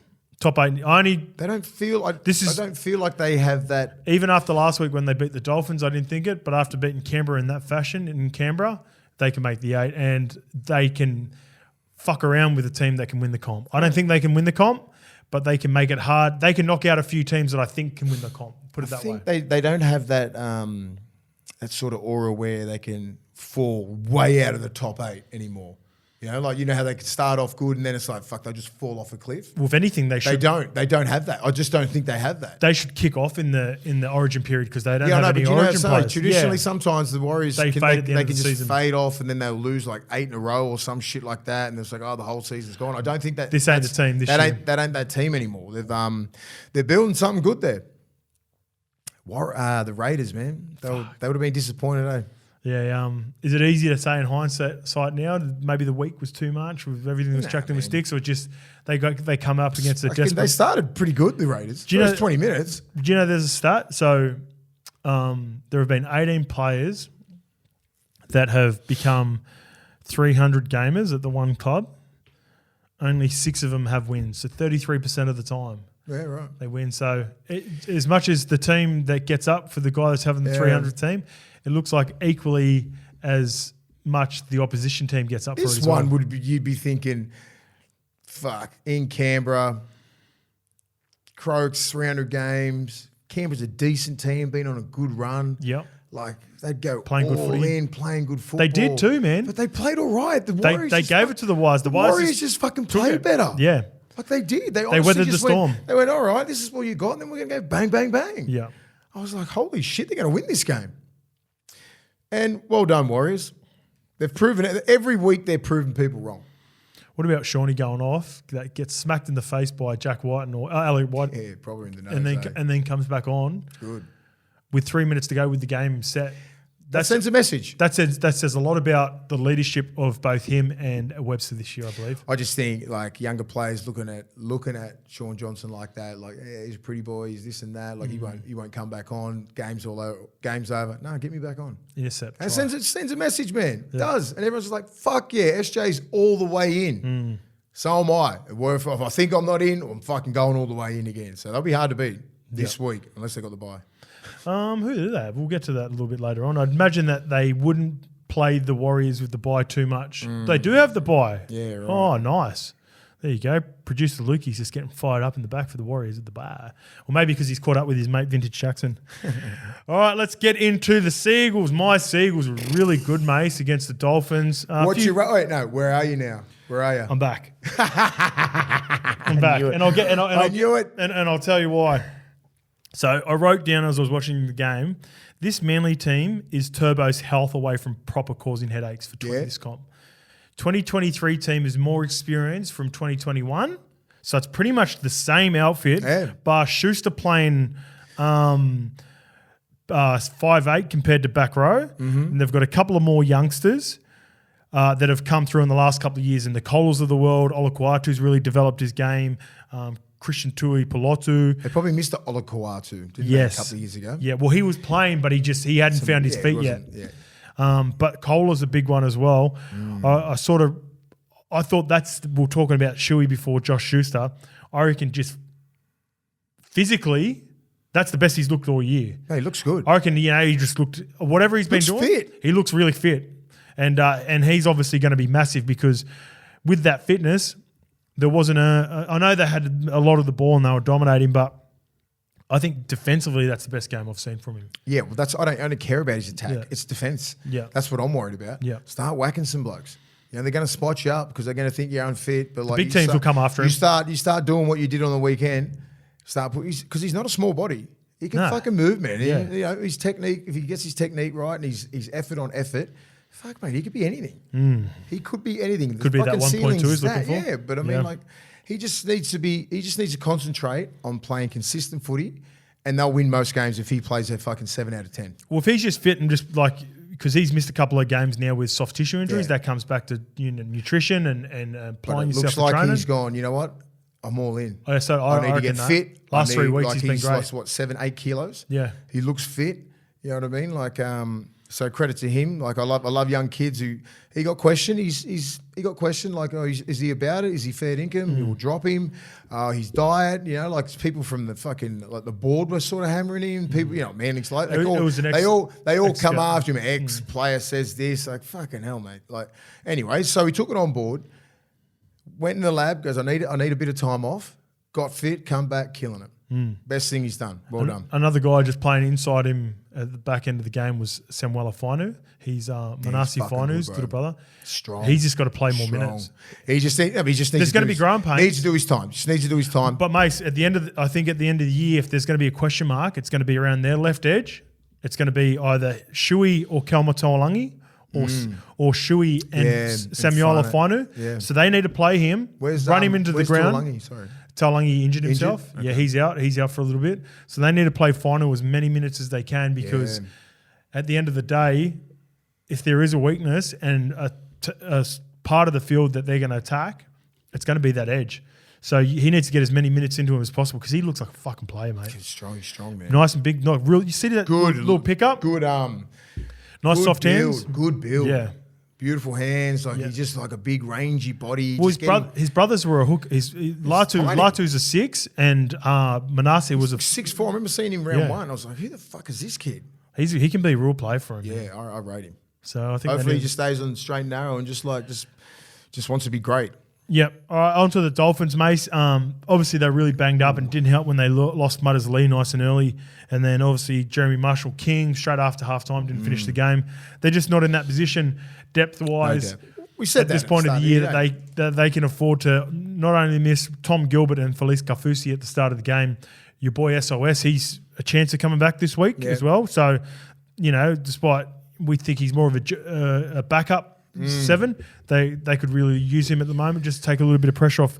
You mentioned Cartol before. Yep. Just need to start getting some troops back, eh? Yeah. I think Felice will be back this week too. We said that at the start of the year. I mean, like, we didn't expect him to exceed everything that everyone said. I think this is a still win on the season. It's still a win. But they can't afford to lose the Gilberts, the Kafusis, Jeremy Marshall-Kings and all these, the core players. Yeah. Not for long. No. They'll end up coming back to the board because they don't have the depth. Are Seagulls that good, or is it just a combination of Dolphins were just missing too many people in there? Dolphins missing out, but fucking Eagles play good, man. Yeah, like okay. The Dolphins have got still got great defensive systems. Wayne would be really disappointed in that. Yeah. I mean, it was at Brookie. It was on Saturday night. It's sort of, you know, inclement weather. You know, Brookie gets a little bit slippery, all that sort of shit. It was Friday night. Was it Friday? Yep.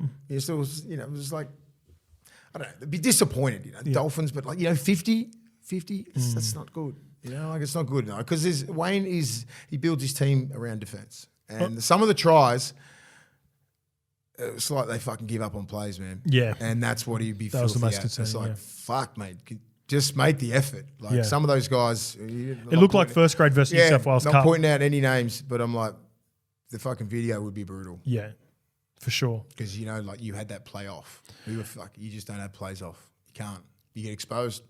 Well, Dragons nearly got exposed. They'd had the last 5 minutes off. If the Dragons had lost that game, that would have – because I was watching it. I had to go back and watch the last 10 minutes because I stopped watching it because I thought it was good. It was actually a pretty good game. Yeah. And there was a good little arm wrestle in between.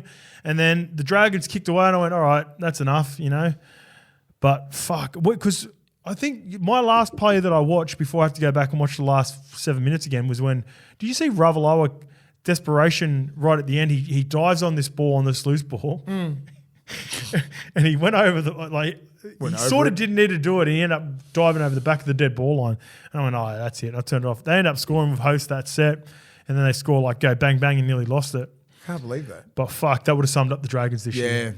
Yeah, I was thinking when I was watching, I'm going, they're going to get beat. Yeah, they're going to get beat. Yeah, like, and I didn't know that. I mean, Cody Latrell, Cam Murray, Jai Arrow, and Tom Burgess. I mean, Tommy's been out for a little bit, but like, fuck, those 4 starters, 4 Origin players, pretty much like nearly the best in their position. That's nearly $4 million worth of cap. Yeah, and I'm like, St George should win.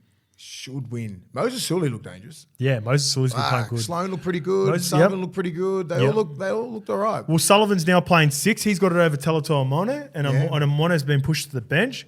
And I think that's not necessarily Teletoa Amone could have been better. Mbai's playing too, isn't he? Yeah, no, Mbai's dropped off now. He played last week, but he played the week before.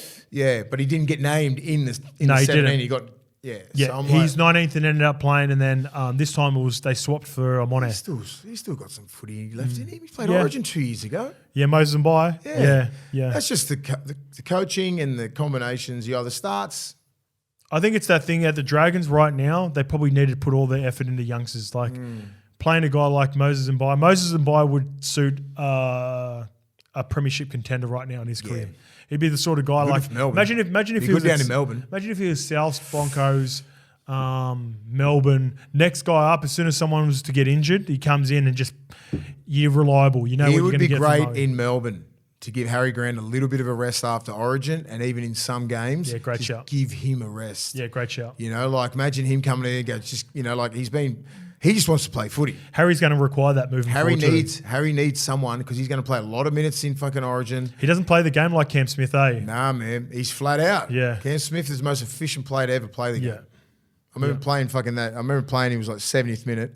It looked like he was just standing there looking at us like, are we even playing yet? As it kicked off, we're fucked. We're sitting there going, he's just sitting there like. He could continue. I reckon he could play 3 games back to back to back. Well, he could continuously play at like 80-85% the whole game. Yeah. So like. His defence he's never trying to whack anyone. No, he's not sprinting out of the line. He had good line speed, but not like crazy line speed. He was just consistent, whereas Harry Grant goes balls out sometimes to kick pressure in that. And, and exudes himself. Cam Smith's the most efficient player ever to play the game. Anyway, what are Dragons and Rabbitohs we're talking about? Let's get back to Benny Hunt. No, we're talking about Moses and Mbai. Moses. That's I think it'd be great for a Melbourne. Yeah, I like it because he probably needs to take a little bit of a pay cut and just get down there and try and win something. And he'd be he's a typical Melbourne player. Good. Yeah, we'll get to them. But geez, Benny Hunt's good at rugby league, mate. He is fucking so good. Even when he got 33. Even when he got in at 9 there and put on that try. I know Souths are missing a whole lot, but jersey he'd look good in. Bulldogs. Bill White. He looked fucking amazing. Well, it'll be interesting now with the Flano news. We sort of talked about it at the start. I didn't worry about doubling down until we get more information. Flano wants to play in 9. Get to the Dogs, mate. Come on. I think Andrew McCulloch was in our messages last week.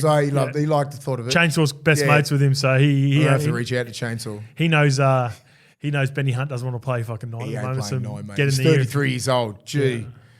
Fuck, he's a good player, mate. We've got a good kitty there too, mate. Yeah. All right. That's why that's so high. Broncos versus Knights. We touched on it a fair bit there with the KP versus Walsh. I will say, for me, Mace, it's the best game of the year so far. Yes? That was my opinion. You said that. You said that on the group chat. Yeah. Who do you? Fuck, I think a Penrith South game around about round 8 or 9. Maybe that was it. That one. That was a good game. But that's it. I reckon I'm not saying definitively, but maybe it was recency bias. Bronx have been in top 3 games of the year. No, Souths in the Manly game was fucking grouse too. You know, after Johnny Sutler passed away? Yeah. That was a great game. That was a great game. It's been up there. It's up there. I expect the Knights. But that had everything, man. Knights should have won this game. That was good defense, good attack. Like Ezra Mann is a problem, bro. He's a proper problem. As if he's not pushing for Origin next year. Yeah. Well, he's probably like, is he in there? Like, is he in their extended? Yeah. Is he in their squad? He would be. They know that he's about it. Yeah, he would be. So they've got little Tommy Dearden up in North Queensland as well, but they're in good stead. Like for a 5'8", that's what I mean. Like, they could drop a couple, have Ezra Mam come in as their 4th option and fucking be I think sometimes he doesn't get the credit that he deserves. I love it. Ezra Mann is a problem. He's going to be pushing for the 6 jersey next year, which might bring up your Munster thing. Does he go to 7 if he is that good? That's the problem. So what about or even Dearden. Can Dearden come through as a 7? Or Ponga. Yeah, but Dearden come through as a 7, right? They thought he was the next He's the logical choice. Sam Walker. He's already 19th man. Sam Walker, if he reaches his potential. Like, God damn. They got some options. But on Ezra Mam, I don't think he gets the credit he deserves. So I remember a couple of years ago when Cooper Cronk and that retired, we're like, they're going to struggle for 7s and 6s. I'm like, fuck it. They go Lockyer, Thurston, Cronk, Now Munster's taking DCE. over. DCE. They had Michael Morgan for a little bit. Yeah, People Morgs- forget, man. Michael Morgs Morgan was that dude. He was a problem, Morgs. He was like the Straighty 180 Munster. Yeah, You know what I mean? A bit wild. He's a bit wild. Yeah, he got a little bit of wild in him, but not as wild as the Prez. Yeah, no money. But he's very Leo similar. Thompson, right? Yeah, I think he's really good. yeah. I'm with you. I'm with you. Yeah, I think he's going to be a real player. So he comes through. He's got a union background. Yeah. He's only been playing league for about 2 years. They got him. has he? Yeah, they got him out of. I think they got him out of Auckland. I believe someone will. Let me Google that. Luke, you see where Leo Thompson comes from? But I'm with you. But He's got a union background. He's fucking getting better with every game. Speaking of Ogre about him, because Ogre was doing some work the Knights for the last 3 or 4 years. I said, Thompson kid, Leo Thompson. I said, He's got a bit of ogre about him. Yeah, he fucking loves it. Like, I think Ogre must have been doing some work with him. Like, obviously his union background, but hey, you can't teach guys how to run that hard and hit that hard. And he works hard too. Got a good work ethic. Good minutes, quality minutes. Got a pass in him. I think he'd be playing for New Zealand by the end of the year, I reckon. Yeah, he'd be in contention for sure. Yeah. Moving on to the Roosters versus Panthers, 30-6. Panthers do it again. Mace, I've got a couple of people that have messaged me saying we don't respect Penrith. We probably don't. I just think it's the norm. That's why. Well, I'm waiting for them to fall off. I'm waiting for them to struggle with Lukey while Lukey puts his going through the notes. I think he might be writing in the notes for us. But we do respect Panthers. I just think we expect them to win, and we just think that they've come back down to to the But they're rest not. of us all, but they haven't. They've gone up. They've gone up. Mitch Kenny, I wasn't sold on him at the start of the year. Now I'm like, God damn. Dog. Kid's a dog. He's banging everyone. Dylan Edwards, freak. We're probably sick of giving Penrith raps. Well, I wrote down. I'm not sleeping on Penrith. Penrith fucking Broncos grand final. We said that last week. I got Rabbitohs, but Penrith Bronx for me. Yeah. So if they're on the same different sides, Yeah. this is going to be hard. I wrote down Sorensen and Edwards are no longer improved players. This is just who they are. Yeah. You know, when you're like, oh, they're good. You know, they're sort of role players. No. Sorensen played for the Kiwis last year. They're dudes now. They're like well and truly dudes. Like my biggest question mark was around Uppy was going to be hard to replace, but they had Mitch Kenny who had already seen enough. I didn't think Scott Sorensen could be this sort of edge back role for him. No. I didn't think he was capable Not of left it. edge. He would like to take Kicks' spot. And he's a completely different player to Kicks, but fuck, he's playing good footy. He plays hard. He's 30 now. 3 premierships. A couple of tests for New Zealand. Yeah. He was always going to be that dude. His father was a great player. When he was at Cronulla, he was like, he just had some great back rolls in front of him. Oh, okay, here we go. We've got he's gone and got, so he's a Gizzy boy from New Zealand. Thompson was part of the Canberra Raiders Jersey Flag Cup team in 2020 and 2021. Head of the 2022 season, signed a year. March Thompson had a development contract. Yeah, so I wonder if that was his, because, he was with the Chiefs. Thompson is the identical twin.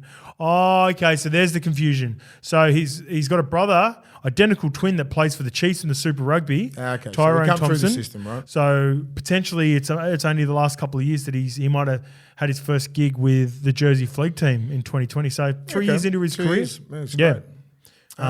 What are we back to the Roosters. And he's extended his contract to 2025. Congrats, brother. Yeah, he's going to be a good player. Where were we? Sorensen, like he's always had great pedigree. His old man was one of the hardest bastards to play. He was in that system there in 2006, like 15, 16, where you had like Wade Grahams, you had like Gals and all these sort of blokes in front of you. Luke Lewis, like he couldn't get a start. So he's playing off the bench like pretty much his whole career there. End up getting on the getting a premiership there, and then he went to Penrith. No, someone said this in the comments before. He didn't know, he wasn't part of the premiership team in 2016. Someone wrote in the comments last time. Check it. Fact check it, I swear. Yeah, no, he didn't. Regardless, that's probably why he left the Sharks anyway. I think he was in the squad, but he didn't play in this final 17. So regardless, those back rows that I just mentioned, that's why he had to go. And then he goes over there, he's got Kick Out, he's got Liam Martin, he's got all these other blokes in front of him He's again. bided his time, didn't and he? he just had to bide his time, and now he's 30 years old, now he's starting. Yeah. And he's probably one of the form back rows in the comp. Dylan Edwards has been great for 3 or 4 years. Yeah. Ever since they've put Critter back there for that 1 or 2 games, and it sort of put him on notice. Yeah. He's been the most improved player in the world. Probably the most consistent fullback in the last 3 years. Probably doesn't have as big a ceiling as some other guys, but consistency-wise, he's been up there with I think even like the Guthos of the world. Was Teddy's Plus, he's been in a great system. Man. Plus, Teddy's been probably the pinnacle. Yeah. What do you think on the Spencer Leniu, Jared Warrior-Hargraves and the water spray? You've sprayed water on someone before, haven't you? I have. Who'd you spray water on back in the day? I don't know, a heap of people. But I think you could just, I don't know, Spencer just like, seems like he's got that sort of, when he sees red, he's fucking going for it. Well, that's something. I thought there was some sort of history there in the game. So I looked through and I was just like, no, they just went at it. Like, He just didn't like getting squirted. Yeah. And he just couldn't calm down. Yeah. You can see it at the end, like Spencer, Big J Dub just like, just shut up. Yeah. What are you going to do? You can't do anything. He's calling him out in the car park. Yeah. He's doing all this sort of thing. So he just needs to, just settle down a little bit. He had some good leaders around him, just telling him, just chill. Like Isaiah, I think Isaiah sort of settled him down, but he was fucking ready to go crazy. Yeah, no, it was Critter that had to come. Yeah, was it Critter? Yeah, Critter's his boy. Yeah, well, then Taruva was coming over and he was smiling. You see Jerome, I love all the different reactions that you get around because Jerome knows that Spencer's obviously about it. Look, he was on the line with Bizza. It was like Critter, Bizza, like those boys are tight. So Spencer's that dude. And then he just fucking went nuts. Here we go. Oh, I know he's going to the Roosters. Luki's type. He's going to the Roosters next year. So like, that's a given. But J Dub's probably just wind him up, and then he's like, "What about 30? He's 34. He's knocking 2 blokes out. Like he got fucking Leota. He got Liam Martin. Just like he's still got it, man. Yeah, he's still got it. And the young bull just went after him, and you can't do anything about it now. You can't fight. You can't do anything. So you just got to settle down and just get over it. It was a nice. It was a good spray too. They were cocked. It was a good spray. Just got him. They both. And then he threw it. You can see. Well, that's when he lost his shit. Then he threw it at him. Yeah. He didn't mind the spray, but then he threw it at him. He was like, "Well, fuck you." I didn't mind it. It was good entertainment. Yeah, it was entertaining. It was good. And I love seeing the theatre around it, like everyone's smiling, having a good time, just laughing, just like Taruva's having a chat to him, looking back over. I thought that was funny. It's like you got to think like, what can you do? You can't do anything. You can't throw a punch. You can't do anything. That's what I mean. Like with Spencer, he's got to go, fuck, well, I can't fight. I'm not going to fight him on the field. I'm going to get sent off if I throw a punch. So what's the point of getting that wound up? A lot of emotion there. I reckon it was the disrespecting. He didn't like the fact that he threw a bottle at him. Actually, you know what? I'd actually prefer him throw the bottle than squirt with me water, I reckon. Both are really bad in my book. I reckon it's mad. I reckon it's mad condescending. It's terrible. Yeah. And that's what, Hargraves knows that. Yeah. It's like, you're a little boy, mate. That's exactly what he's like. You're coming in next year, but you're still fucking. Yeah, you're still there. I'm still the big dog. I just knocked out 2 blokes. Yeah. Knocked out 2 of your best hitters, Liam Martin and Leota. You know what I mean? Like he sent that message, I'll fucking squirt you in the face. I love it, mate. Yeah. It'll be interesting the first time they get to train next year. Surely they're going to hug it out. Yeah, they'll hug it out for sure. But no, I'm just saying. But when you get a bit of a wrestle session, like back of his mind, we're going, I'll fucking show this OG. This is it now. Panthers very dominant. Well done, Panthers fans. You message me. There you go. There's your flowers. You're just fucking. I think I'm waiting for you to fall off. Genuinely, I think I like an underdog story. I'm waiting for someone to come knock them off, but no one's capable of doing it at the moment. Until they do, they're that fucking team. They're that system. Speaking of that system, this team's been doing it for 20 years and they've done it again. Yeah. The Storm beat the Sharks 54-10. Did the build-up of the last few weeks get to Nico? I don't know. It looked like it. Do you think it's was too much for him? I'll throw something out. Trying to blame Nico on that. Like what else could he do? Like the middle's got dominated. Yeah, middle's got rolled. Like you expect more from a Cronulla middle, right? They got some fucking old school players in there, like Finucane and Hamilawele and Hunt, Royce Hunt. They've got a good team, man. Good team, man. I was expecting this to be the game. Teague Wilton. They just got pumped. It's not like Melbourne. They say Melbourne from 2017. No, this is a bunch of They went after it. I'm not blaming Nico for it, but you know what? I think we talk about sliding doors moments. I reckon the whole narrative around Nico is completely different. If when an Origin, so the idea was to play Nico at 9. If he'd just done that, I reckon Uppy scored the first try in the second half, and Penrith hit the lead with about 30 minutes to go. If they come on, I reckon Nico gets in dummy half, plays a bit of a roving middle role, New South Wales hold on to the series and the narrative around New South Wales, Freddie and Nico's completely changed. Yeah. But that didn't happen. He comes on at centre, he misses that tackle, and then it's just snowballed from there. Yeah. And then it's just, I don't know. Like I'd like to think that nothing can get to that kid because he's been through a hell of a lot off the field. He'll bounce back. And it's his safe haven is on the field and he loves performing. And it was one of those games and timing is everything. And it was just bad timing. It was really bad timing. Especially when you're going against Munster, right? Yeah. You really had to have a crack at Munster and pretty much get one over him for him to get into that team. Yeah. And they were waiting for it. But even if it was a closer game, maybe you're looking at it a little bit different. But like 54 at Shark Park, was it at Amy, and like little, fuck. And then they're probably thinking, what if you can't get the business down? If you can't get the job done down there, what are you going to do at Suncorp? If we give you the 7 jersey. I don't know. They probably not thinking like that, but it's we heard far off. You got Harry Grant, you got Munster, and you got some. Xavier coach, you got a lot of Queenslanders in that team. Yeah, but I'll throw this to you, Mace. You obviously had Mal, but I'd also heard it from someone else that he wasn't going to be a part of the team. Do you reckon he knew that going into? 100%. Do you think he'd been given the news? Yeah, I reckon that. I think that's probably the main thing that would have. And that rattled him? Would have like thrown him off. Like, even if I fucking kill at this game, I'm not even going to get a run. Like, that's disheartening. He's been like a top 5 player in the last 18 months and he still can't get a run. Top 3. So, like he's probably, that would have subconsciously would have played a big part because I heard that he did know. What is this? My phone's going off today. Maybe it's this time too. We were recording a little bit earlier. But let's get into the Storm, Mace. There's no such thing as a rebuild down in Melbourne.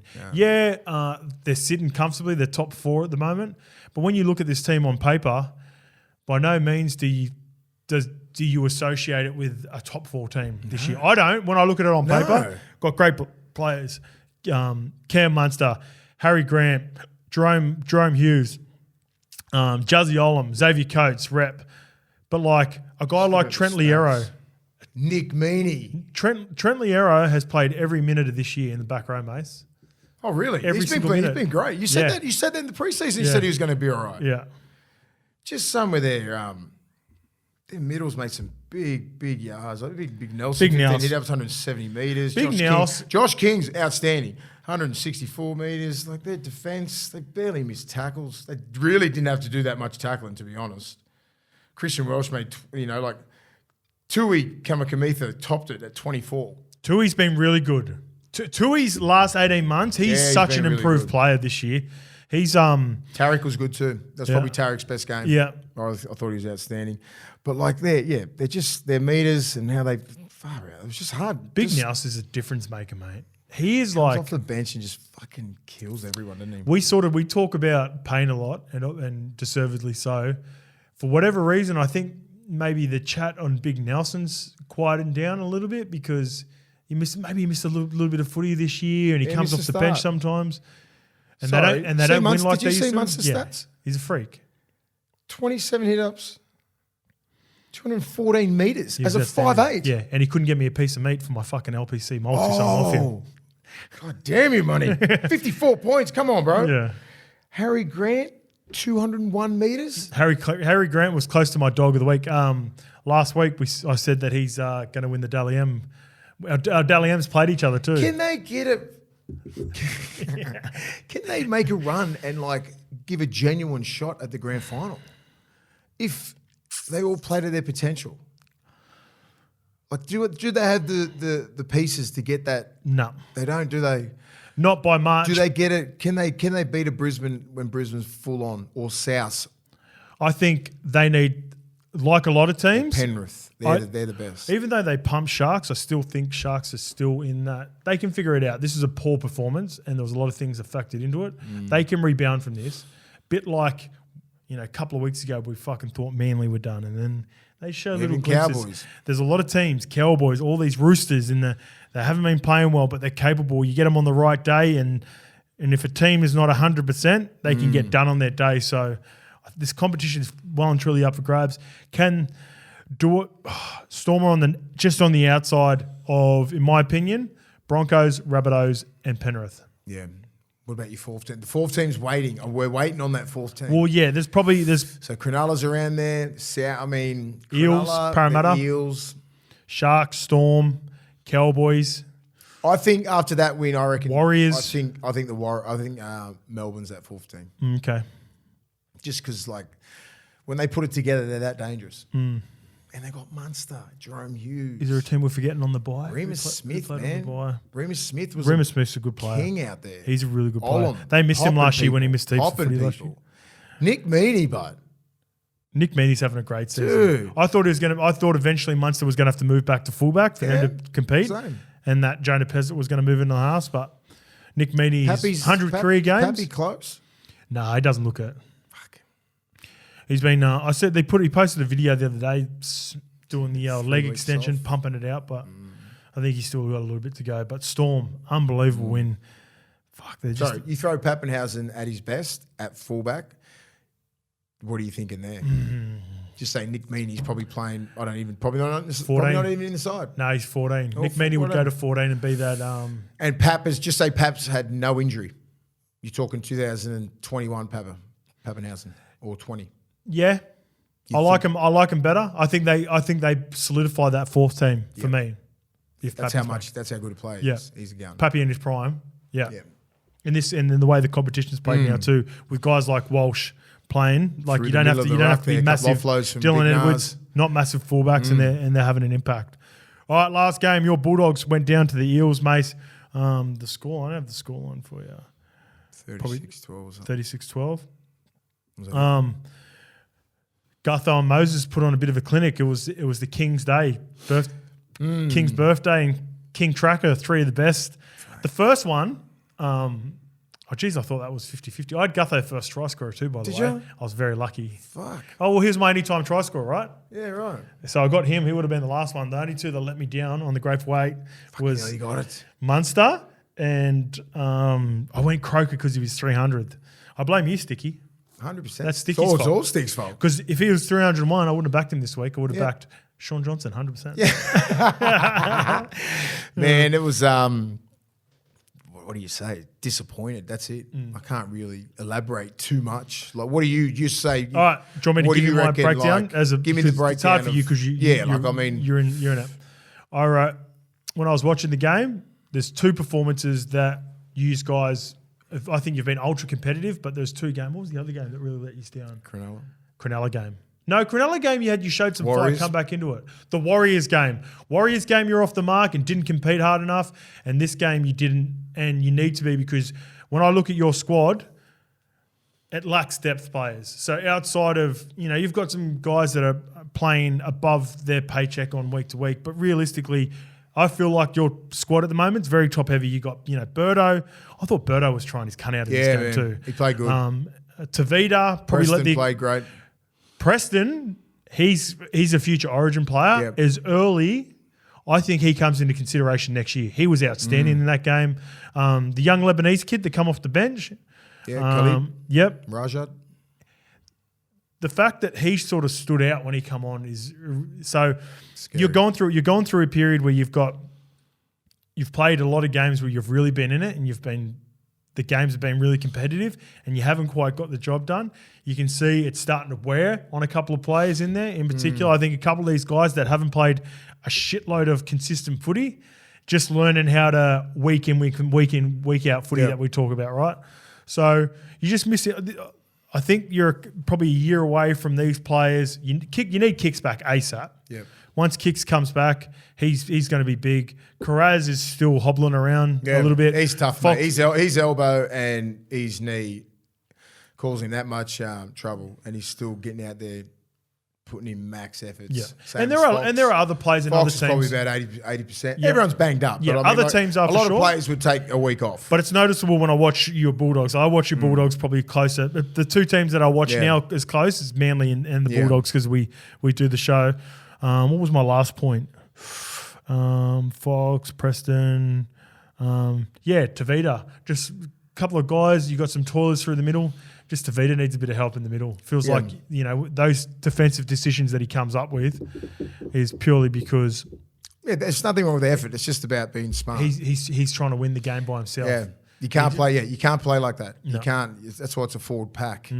You know, everyone needs to be on the same page. Yep. You got to cover each other's asses. If someone chases out like Tavita did, you know, like I wouldn't say do that all the time, but I love his effort. But someone needs to have his back. You know what I mean? Like the Penriths and the Broncos and that, you could probably do that, and someone's got your back either at A or at marker. Yeah, they no come one, cover no them. one slides straight through that gap and just goes straight in. Even though, you know, Tavita had his time again, he wouldn't do it again. But like I love his effort. You know what I mean? But like it's just. Yeah, we were just off. I thought that game, the week that we had leading into it, training sessions, the amount of open discussions that they had with each other, I thought they were finally going to turn the season around and start delivering on what they say. But you know, we got I'm not saying ambushed or anything like that. We started off, it was like 6-all, like it was. Well, bang, credit bang. to Parramatta, right? Because when you look at it on paper, Parramatta got the better team. That's just the nature of it. Clint Gutherson, Mitch Moses at the moment are more established than what Brown, Burton are. Dylan Brown, man. Dylan Brown was out, but they've got Junior and they've got Regan Campbell-Gillard back, who's a big but end. Campbell-Gillard's been out for 7 weeks Yeah. with a groin problem, which means that you're not really going to be fucking that explosive. Well, my point is, you boys ambushed him last year. The Bulldogs got him, and I think they kept that. They had a real professional manner about him this time around, Parramatta. I think Mitch Moses and Clint Gutherson in particular had a bit of steel about him. I think last year if they score those tries early, maybe they joke around and they've got, you know, because they just sometimes Gutho and Moses can get in that where they look like to be having a bit too much fun and then it pisses off the opposition and they come back into it. Yeah. They were all business in this game. They were. They did. And they got us. They got us. And you know, it wasn't the most physical game. You weren't out there getting bashed by anyone. It was more just clinical. Just more clinical. And they, you know, we just missed assignments. You know, like little things that we work on all week, you know, with the travelling and making up for, you know, little things like players having a couple of plays off here and there. We don't train like that. Yeah. You know, so it was like, you know, and Parramatta were ready for that game. You know, and I reckon they had that game in the memory bank from last year. Yeah, I do too. You know, there was a lot to play for. And shout out just quickly, BA, Brad Arthur, the most coached Parramatta coach? Yeah. Yep, of all time. Parramatta coach? Yeah, wow, that's massive. Yeah, massive, yeah. 280. And that's just me. That's me just fucking not liking Parramatta and embedded in me as a player with the Bulldogs jersey on. You put that Bulldogs jersey on, there's expectations there. You know? Yeah, there's a lot of players, ex-players watching that team run around. They expect a fucking another level when you go against Parramatta. Yep. Like you're not playing against the Titans. You're not playing against North Queensland. There's no fucking hatred. There's no 9 grand finals getting played during the 80s. There's not those fucking epic games, you know what I mean? Like iconic games. That's why the fans turned out, right? That's why. Fans love the game. They want that game. They love Bulldogs Para. They love it, mate. It was 38,000 there yesterday. What a fucking vibe. It was great to be out there. But it's like, as I said, there's about 800 players that ever played for the Bulldogs, and they all expect a level of aggression and intensity when you play against Parramatta. And Parramatta they probably think the same. Yep. Right? They're playing against the Bulldogs. We fucking want to kill those blokes. We expect you guys to go out there and do that. And when it doesn't happen, it's very, very disappointing. Well, that's what they from would a have got coach's from last perspective, and you know, like just being part of the club and seeing how dejected ex-players are, CEOs are, board members, fans, fucking actual players. You know what I mean? Imagine being an actual player, like how disappointed you are, but you're the one that's in control of that 80 minutes, that 80-minute effort. I don't care if you get beat. It's the fucking... In the manner. It's the manner of how you got beaten. Yeah.